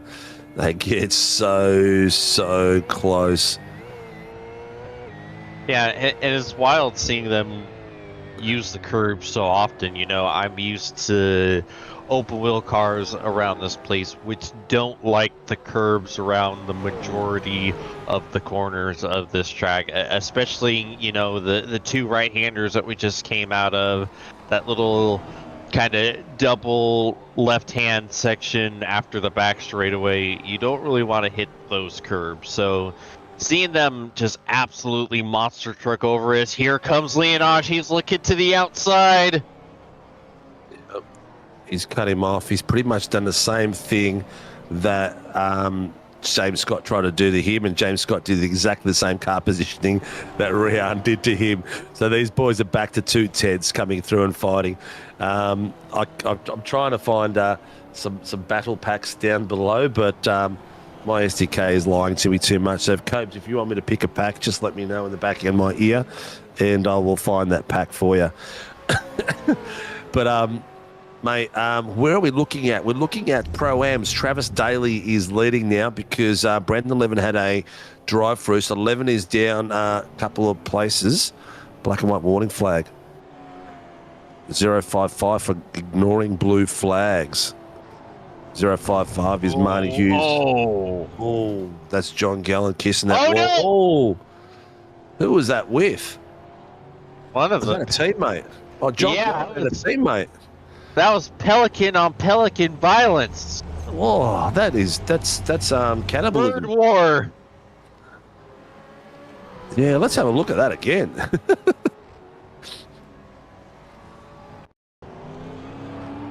He's come around the corner. And it just doesn't stop. That's why. That's why, yeah. Oh, He smashed the wall, and my favourite corner. Oh, I always that was hit the wall of that Morgan. corner. And Will That was Morgan was fifth place, lucky. Willie Morgan. Yeah, he was very lucky he didn't cop worse impact out of that. That could have gone real messy, real quick. But we are down to the last 7 minutes. So the carnage has continued, and so has the fun out there as well. But these boys are just... The pace is ridiculous. 132s they're pulling now. The only other car that's doing 32s is Ryan Mueller. He's ripping it up in 32s in third place as well. Lukey Page, Will Morgan, Will Buchanan, Travis Daly, Blake Urquhart. Brandon Levin has got himself to 9th place, even though he's done a drive-through. So he's done a really good job there. Stevie Banks in 10th. The boys that started at the front of the grid was Lukey Page and who was the other one? Oh, what are these guys doing? A bit of parking. Trainer. 3-point parking maneuvers. Something to that effect. Gracious. They got... Oh. Oh, no. Oh, no. Look at... no. Oh, my goodness. And there was the leader. They The just leaders went straight. drove That was the by. leaders just going straight through. Thank God those boys didn't start reversing before the leaders came through, because that would have been all hell for leather. We've got Jacob Trainer. It looks like him and Jason Douglas are having a little battle there at the moment and going for it like crazy. Trainer has improved. Oh, look at this. Oh, my God. Was that a car coming out of the pits? And, oh, he's just got out of the way in time. That's crazy. Is Douglas going to have a look on the inside? Looks like he may. He's got him out wide. He's got Trainer pushed out wide, but Trainer's just got enough gap there to get back over and under him. But Douglas is putting the pressure on and keeping that pressure on. Great bit of work there. I love watching this young fella out there fighting for it. And Trainer is getting better and better in this car every time he gets out there. He prefers the V8, the GT3s to these, but his improvement level is... Alrighty. Oof. We are down to the last 6 minutes, viewers. Like, subscribe, hit that notification button. There's Trainer and his purple beast driving along. Looks like he's almost wearing a helmet. Or is that just the neck? No, that's his earphones. But does look like it. Let's have a look. Cobes, anyone you want me to put on the bottom camera? Is Brett Taylor in that battle that I can see at the moment or not? Okay, here we go on Trainer. The battle between him and Douglas is on the bottom screen. It's not Douglas behind him now. It is who's that behind him. Sattler. So it's him and Sattler. Where is young Jace gone?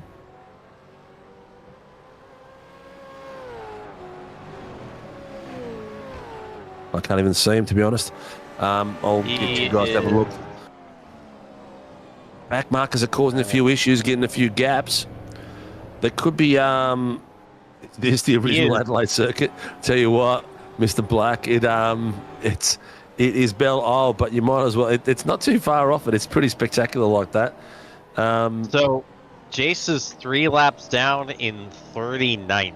I think a further problem happened for him, unfortunately. Yeah, unfortunately for Jace. Stone Street also just retired.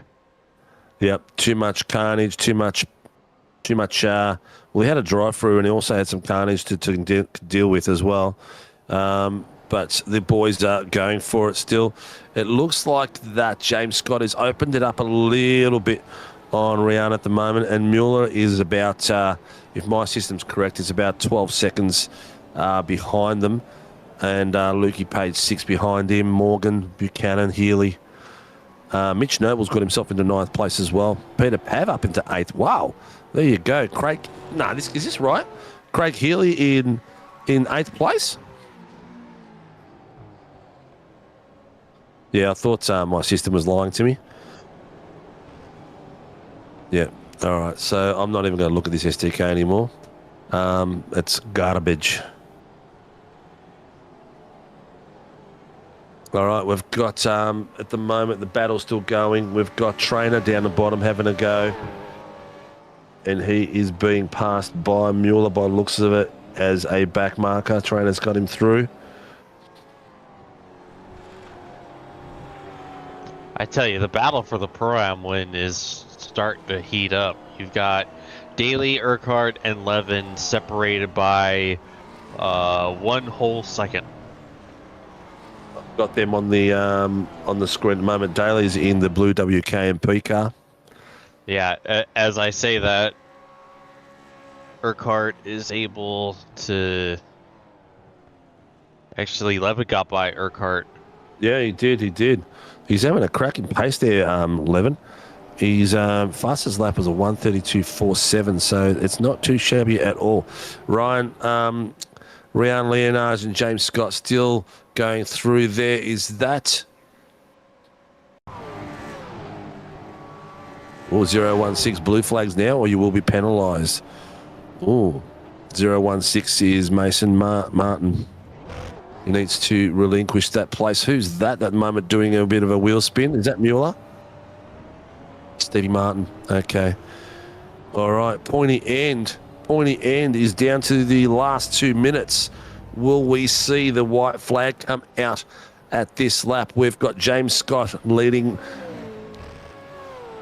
Ryan Leonard at the moment as they're coming through the back part of the circuit through the Chevrolet.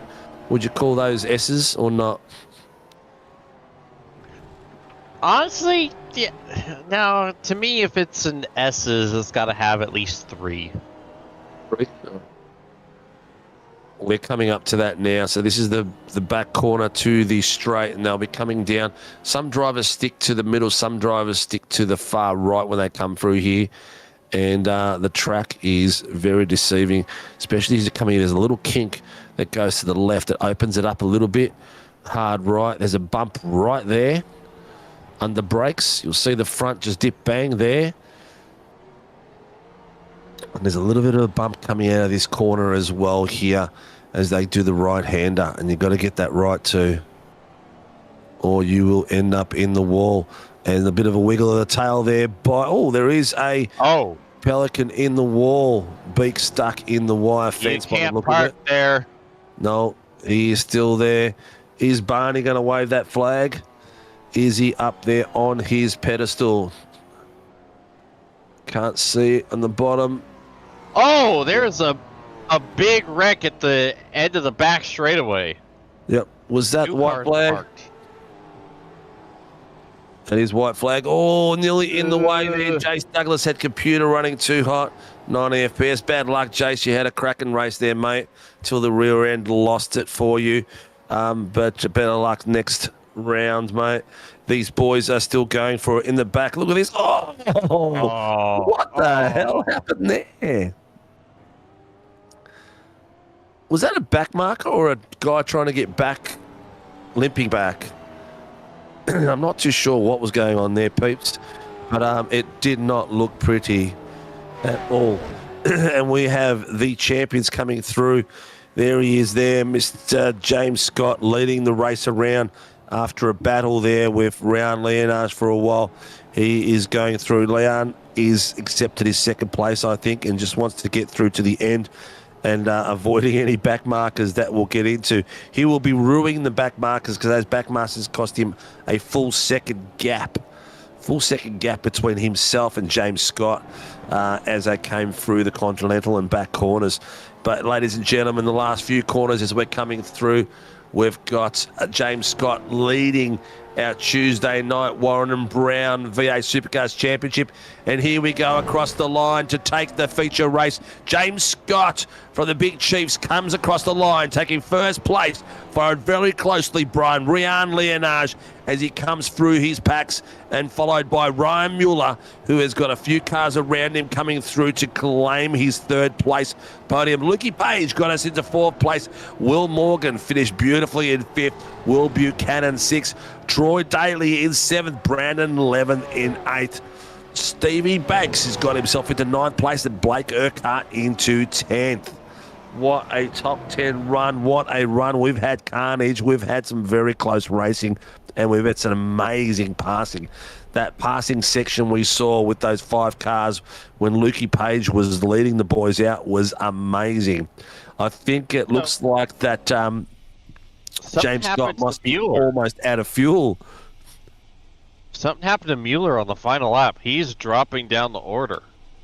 He's dropping down the order. Has he? But he crossed the line in. Oh, maybe penalty points. We'll have to check that out. Oh, he just dropped. He dropped on the last lap. Packet issues. Oh, you're kidding me. Packet loss? Yup. No. He was my sitting in third place with some critical points tonight and lost it through packet issues. That sucks.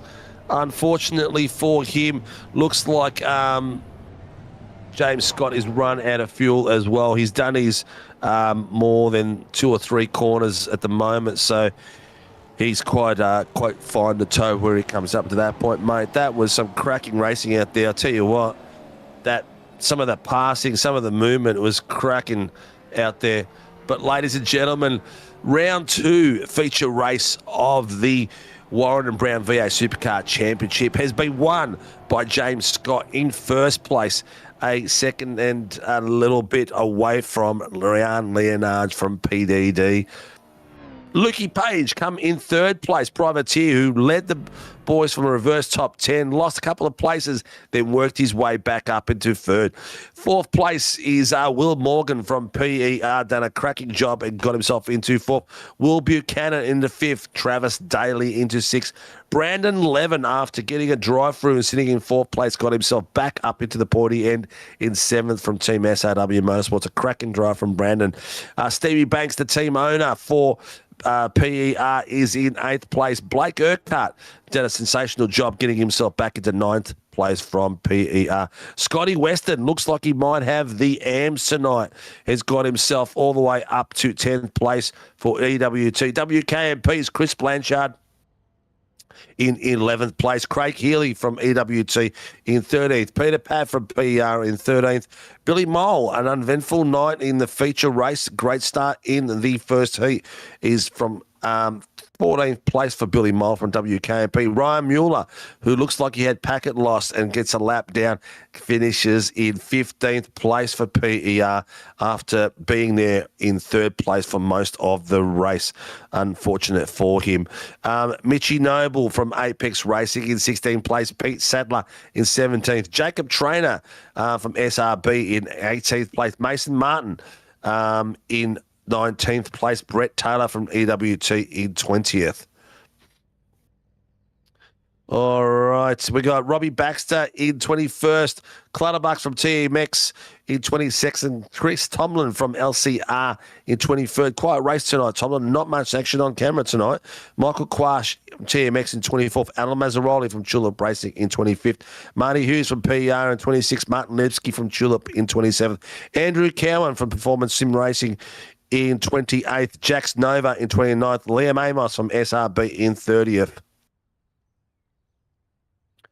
And as we come back to the final few positions, John Van Ray, 31st, Tim Miles, 32nd, Stevie Martin, 33rd, Reg James from WKMP, 34th, Di Fellman in 35th place, Ernie Toff, 36th, Aaron Smith, 37th, Troy Stone Street, WKMP in 38th, John Gallen, 39th, Jace Douglas in 40th. Unfortunate for some of those back boys. They had an absolute cracking night. Everyone did, and the show was amazing. Oh, wow. What could you do? Why wasn't there a safety car? The track was blocked. I think there was no safety car because the front of the grid had a long way to go and the cars were unblocking. The pace that the blockage happened was pretty much instant, and it just unblocked just as quick as it blocked up. So it was amazing to see. I'm not sure what that is at the moment. It looks like an iRacing commercial. It is. Anyway, viewers, that was a cracking race out there and a lot of fun. We've got a few people that we need to interview, which will be great fun. Oh, look at that. Ryan Mueller crossed the line in third, and then my game crashed. Do I still get third, or am I being stripped because literally came over the line? Well, it depends, mate. It's not us that will strip you. It's iRacing.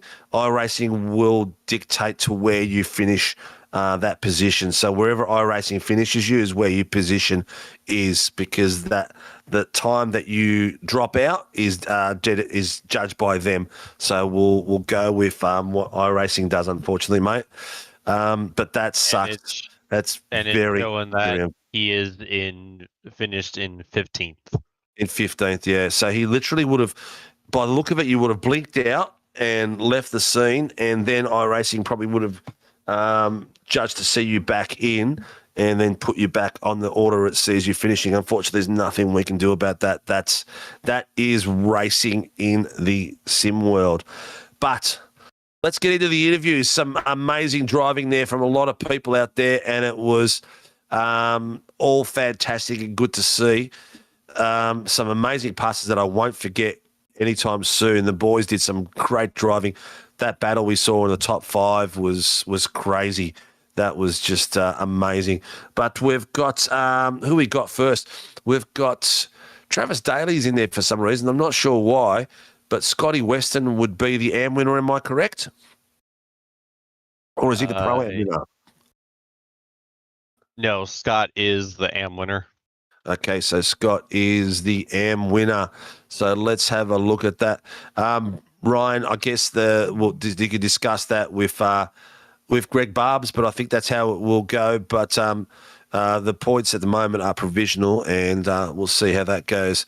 Nice empty car tonight. Okay, let's go for the, what did we say? AM was Travis Daly or Scott?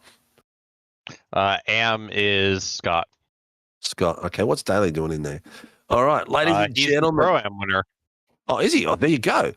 Ladies and gentlemen, our AM winner tonight for the feature, if I will be able to grab him and drag him down.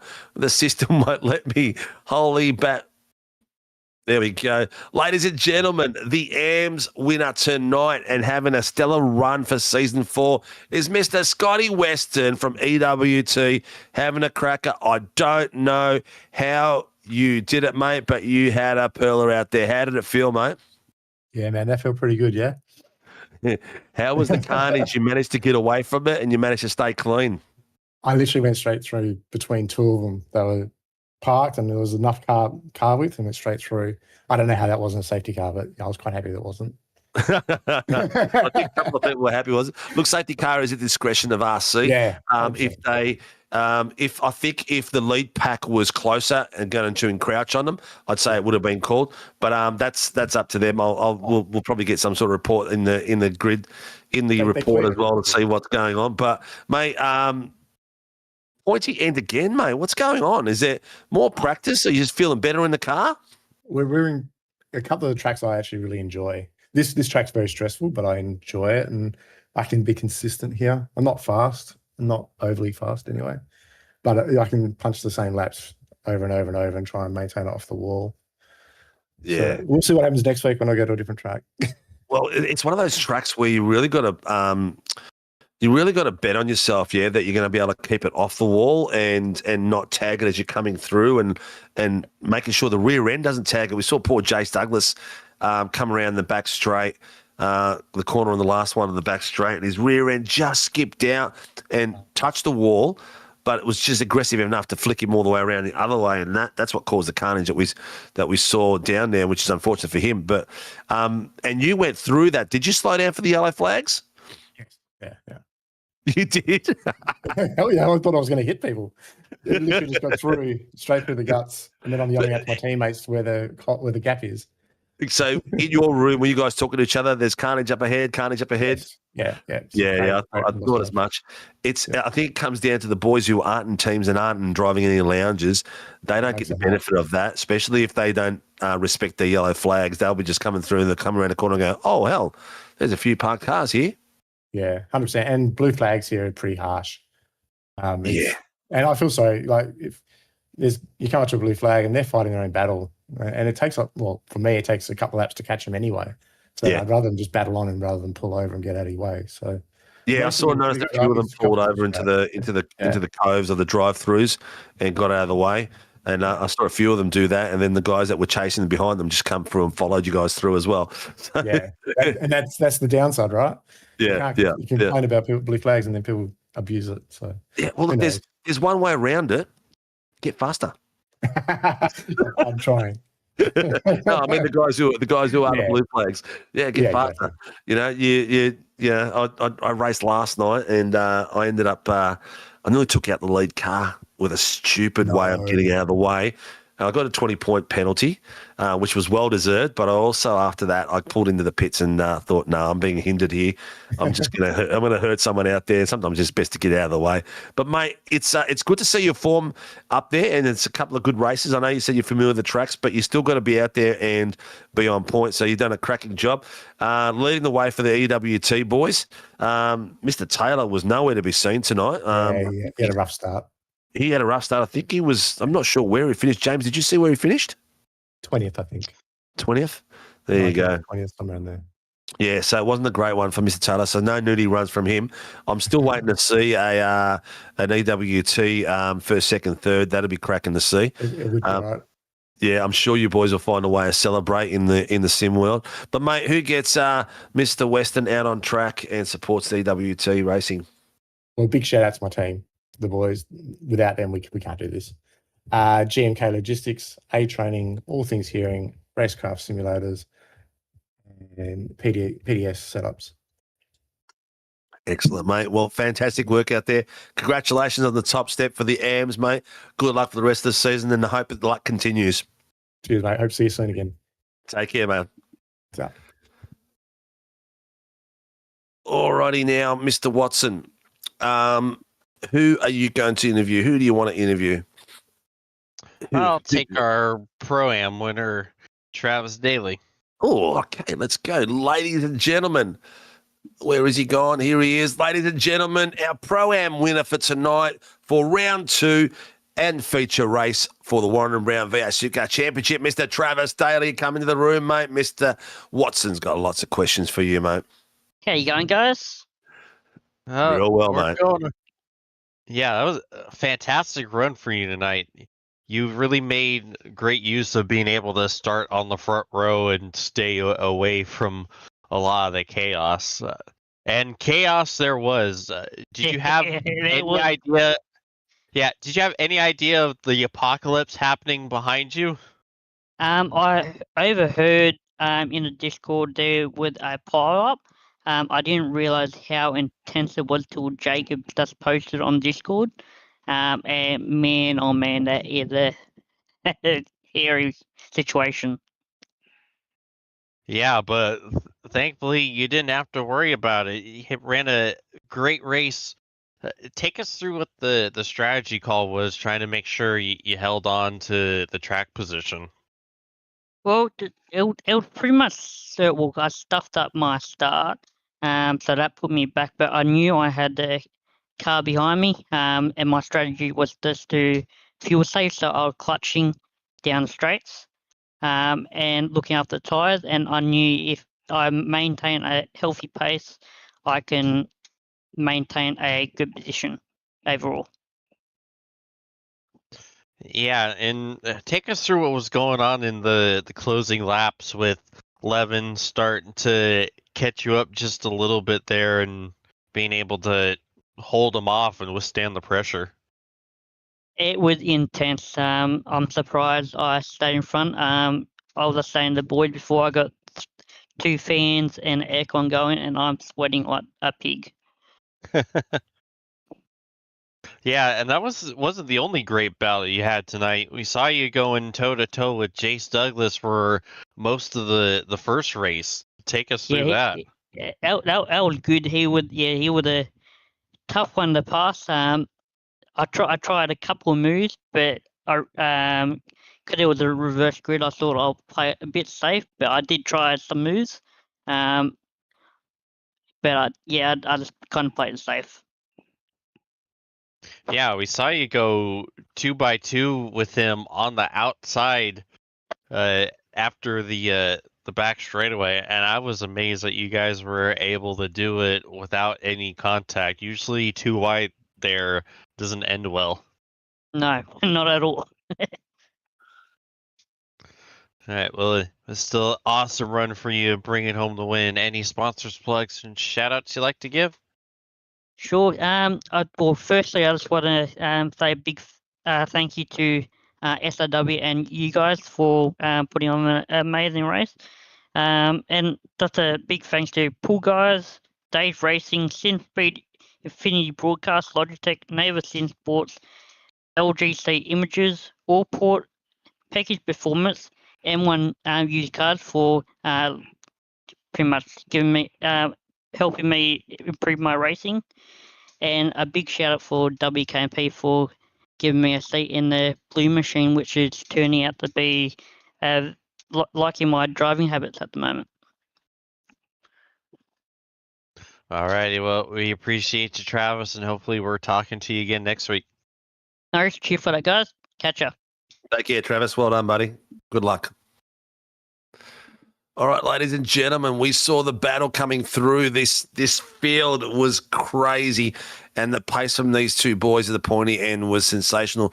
Ladies and gentlemen, we're going to bring into the booth for a bit of a chin wag with the young legend himself, Ryan Leonage, taking second place tonight on an amazing track. And I think there was only one error he made all night, and it was missing that break point. How are you, Ryan Leonage? Yeah, feeling pretty decent. In the first race, just a lack of practice. Been busy all weekend with Scots Bathurst 1000, and then I had state athletics yesterday. So didn't get a chance to practice, but I think I definitely got a bit more pace in the second race. So felt pretty good, yeah. Yeah, that was that one little gap, that one little missed break point, wasn't it? That sent you out a little bit wider, and James just dove in and took it. Yeah, it was a bit tough with the cold tires. I knew as soon as I came out where I was just in front of him, I was thinking it's going to be very hard to hold it back. Did my best, but yeah, very quickly the tire temperature difference definitely showed, and I noticed it seems to be quite big at this track. Yeah, well, we saw the gap. The gap when he came in, he just sort of ducked in underneath you as he came out, and it was amazing that it was pretty much just the reverse of it, when exactly the same sort of gap, I should say, as it was. But yeah, he had the advantage of that one lap warmer tires, and I could see you trying to position that car in that one place, but it was just that one corner where the tires just weren't up to temp to get you through. But it was some amazing racing there. There was one passage there where yourself, James Scott, I think it was Levin, it was Luke Page. There was 5 or 6 of you coming through some of the S's and everything like that, and it was like 5 positions changed, a few back markers in the way. I mean, it looked hairy on broadcast. How was it for you? Yeah, it was pretty interesting. Initially, it was just about trying to make as many positions as I could cleanly, and there were a few incidents around, so it was definitely pretty scary. But managed to get away cleanly. I think an incident behind had, I think, Levin go off or something. So then just got to clean air and then just tried to bang out the clean laps that I could. Some of the lap cars, like I understand, it was a bit hard at this track to let some of the leaders go, but yeah, it definitely was a factor in this race. Well, those lap cars cost you a full second gap on James Scott at one point. And by the time you guys cleared the lapped cars, he was like 2 tenths behind you. So it was a massive difference. It could have been a difference between your pit strategies. When that big incident came through and Douglas lost the front end of his car as he was leading through, where were you at that point? I was, I think, 2 or 3 spots behind him, just sort of following the train, seeing where I could get an opening, and then I saw some cars hitting each other, so then I was just cautious, but luckily they managed to move off to the side, then we got away fairly easily with that. Yeah, nice work, nice work. Well, mate, it's good to see. The real world racing is keeping you busy as well. The car's looking special. I've been following it on Facebook, so well done with that. And I believe I saw you with a medal around your neck from athletics. Was that right? Yes, I think Region Athletics got the gold medal. Yeah. Nice work, And mate. Well, congratulations on that as well. So you got yourself a podium today and a medal yesterday. What more could you want? Mate, congratulations on a cracking race. When you watch it back, I'm sure you'll love it. Who gets Mr. Ryan Leonage on track and supports your team, mate? I'd like to thank Hybrid Racing Simulations, Melbourne Hydrographics Depot, Aramex Heatherton, DHF Tyres, RSW Graphics, Bubbles and Balloons, and Phoenix Driver Development. The usual, setups for the car works really well, and the coaching as well. We do that about 4 to 5 times a season, whenever we can, and the guys really get a fair bit out of it. So message me or Dad on Discord or the Phoenix Driver Development page on Facebook. And I'd like to thank you guys for putting on the show, and Race Control for dealing with all the incidents tonight. Yeah, well, I kept them busy down there tonight, that's for sure. They got their money's worth. I got my money's worth out of them. Well, congratulations, mate. Good luck for the rest of the season. I know it's enduro season as well, so you're going to be doing a lot of long races as it comes through. But good luck, and see you next week. Yep, thank you very much. See you guys next time. Cheers, buddy. All right, ladies and gentlemen, the race feature winner tonight of the Warren and Brown V8 Supercars Championship, the big chief himself, Mr. James Scott. How are you, buddy? And how's it going out there? Yeah, not bad, mate. How's it going? I'll tell you what, man, there was some cracking pace out there, and the battle between you and Leonardo was spectacular. Even the undercut kept you guys close pace, but the cold tyres in the end was just a little bit too much for Rian to maintain that cover in front of you. Yeah, it was. I don't know. I had a fair bit of damage. I got hit on the early laps with, I don't know who it was. It wasn't their fault. It was just a bit of a racing incident coming up just before the start-finish line. Camera only just scraped through, but I had a fair bit of damage. The steering wasn't straight for all that first stint, which wasn't ideal. And I made a setup change after the first race, and it probably was the wrong way. So second race made it a bit harder than I needed to, but taking nothing away, it was a good race, absolutely. Where were you? You were behind Rian at the point when Douglas lost it and the carnage happened.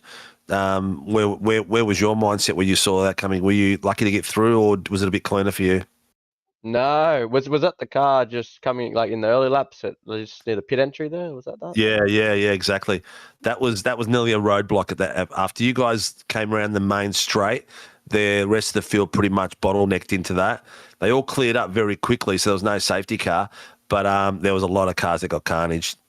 Yeah, no, I was very lucky to get through. That's where I got my damage. I got hit from the car coming across. There's a fair bit of gap on the left. Oh, yes, I did see that. You just snuck through.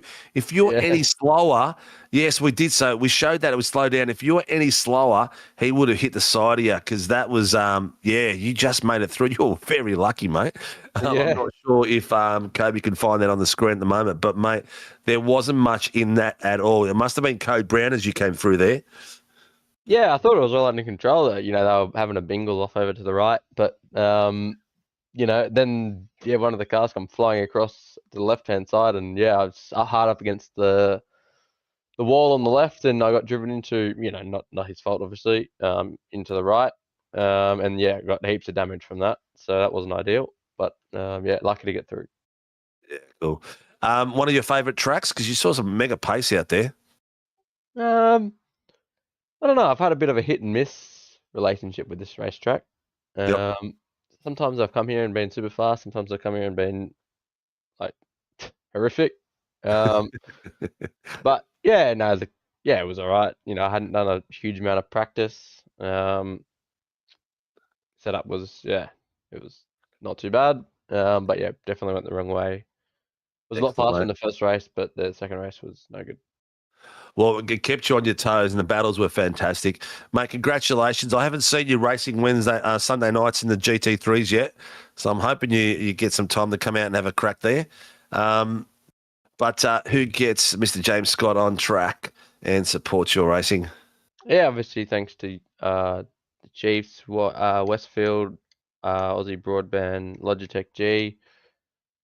The race control people, I'm sure he's going to have a busy week going through all that. I don't think I did a single lap there without there was someone calling it in or someone getting a penalty. But so I feel sorry for all those people. And you guys for the broadcast each and every week. It's good. So look forward to hopefully I'll make it out into some of the Sunday races. That'd be good.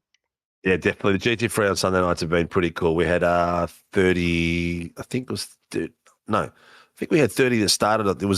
We had less because there was the Scops Bathurst was on, so we had a couple that were missing. I think we had about 25, 28 on Sunday night, but we've got 39 registered. So there's a few people that missed out because they were doing Scops, but can't wait to be out there and get in the way again from other people like I did last night.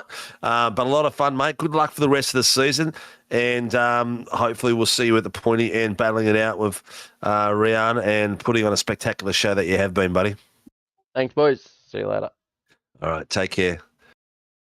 Ladies and gentlemen, that was our champion for the night. That was James Scott from the Chiefs, putting it on the top step for the feature race of Tuesday night's Warren Brown Tools V8 Supercar Championship. That's round 2 done, Mr. Watson. I can't believe we've already done 2 rounds. The season is just starting. It feels like it's going to run away from us very, very quickly, especially with the action on track.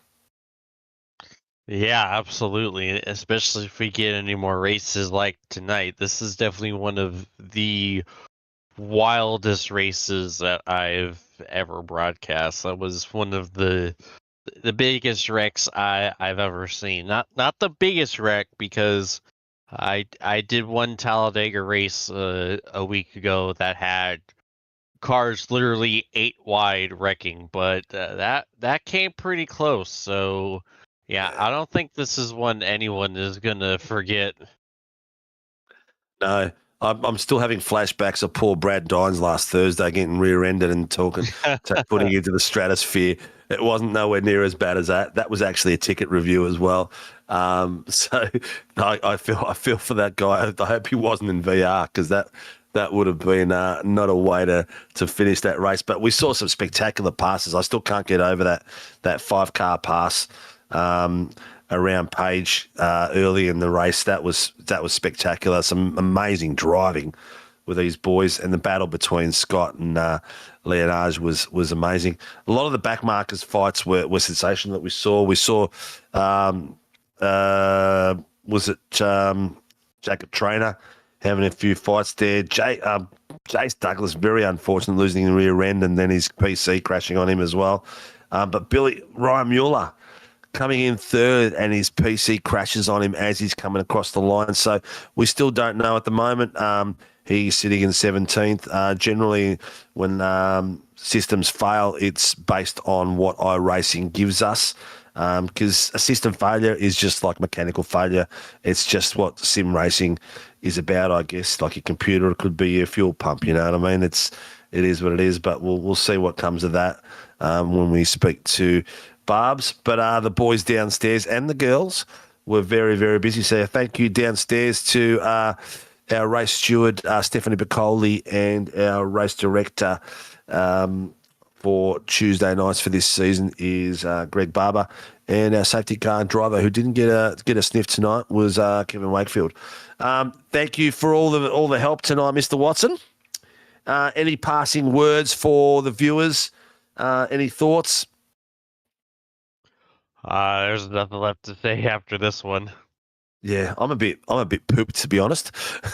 That was action galore, and as we look at the fountain coming across, I'd love to be jumping into it.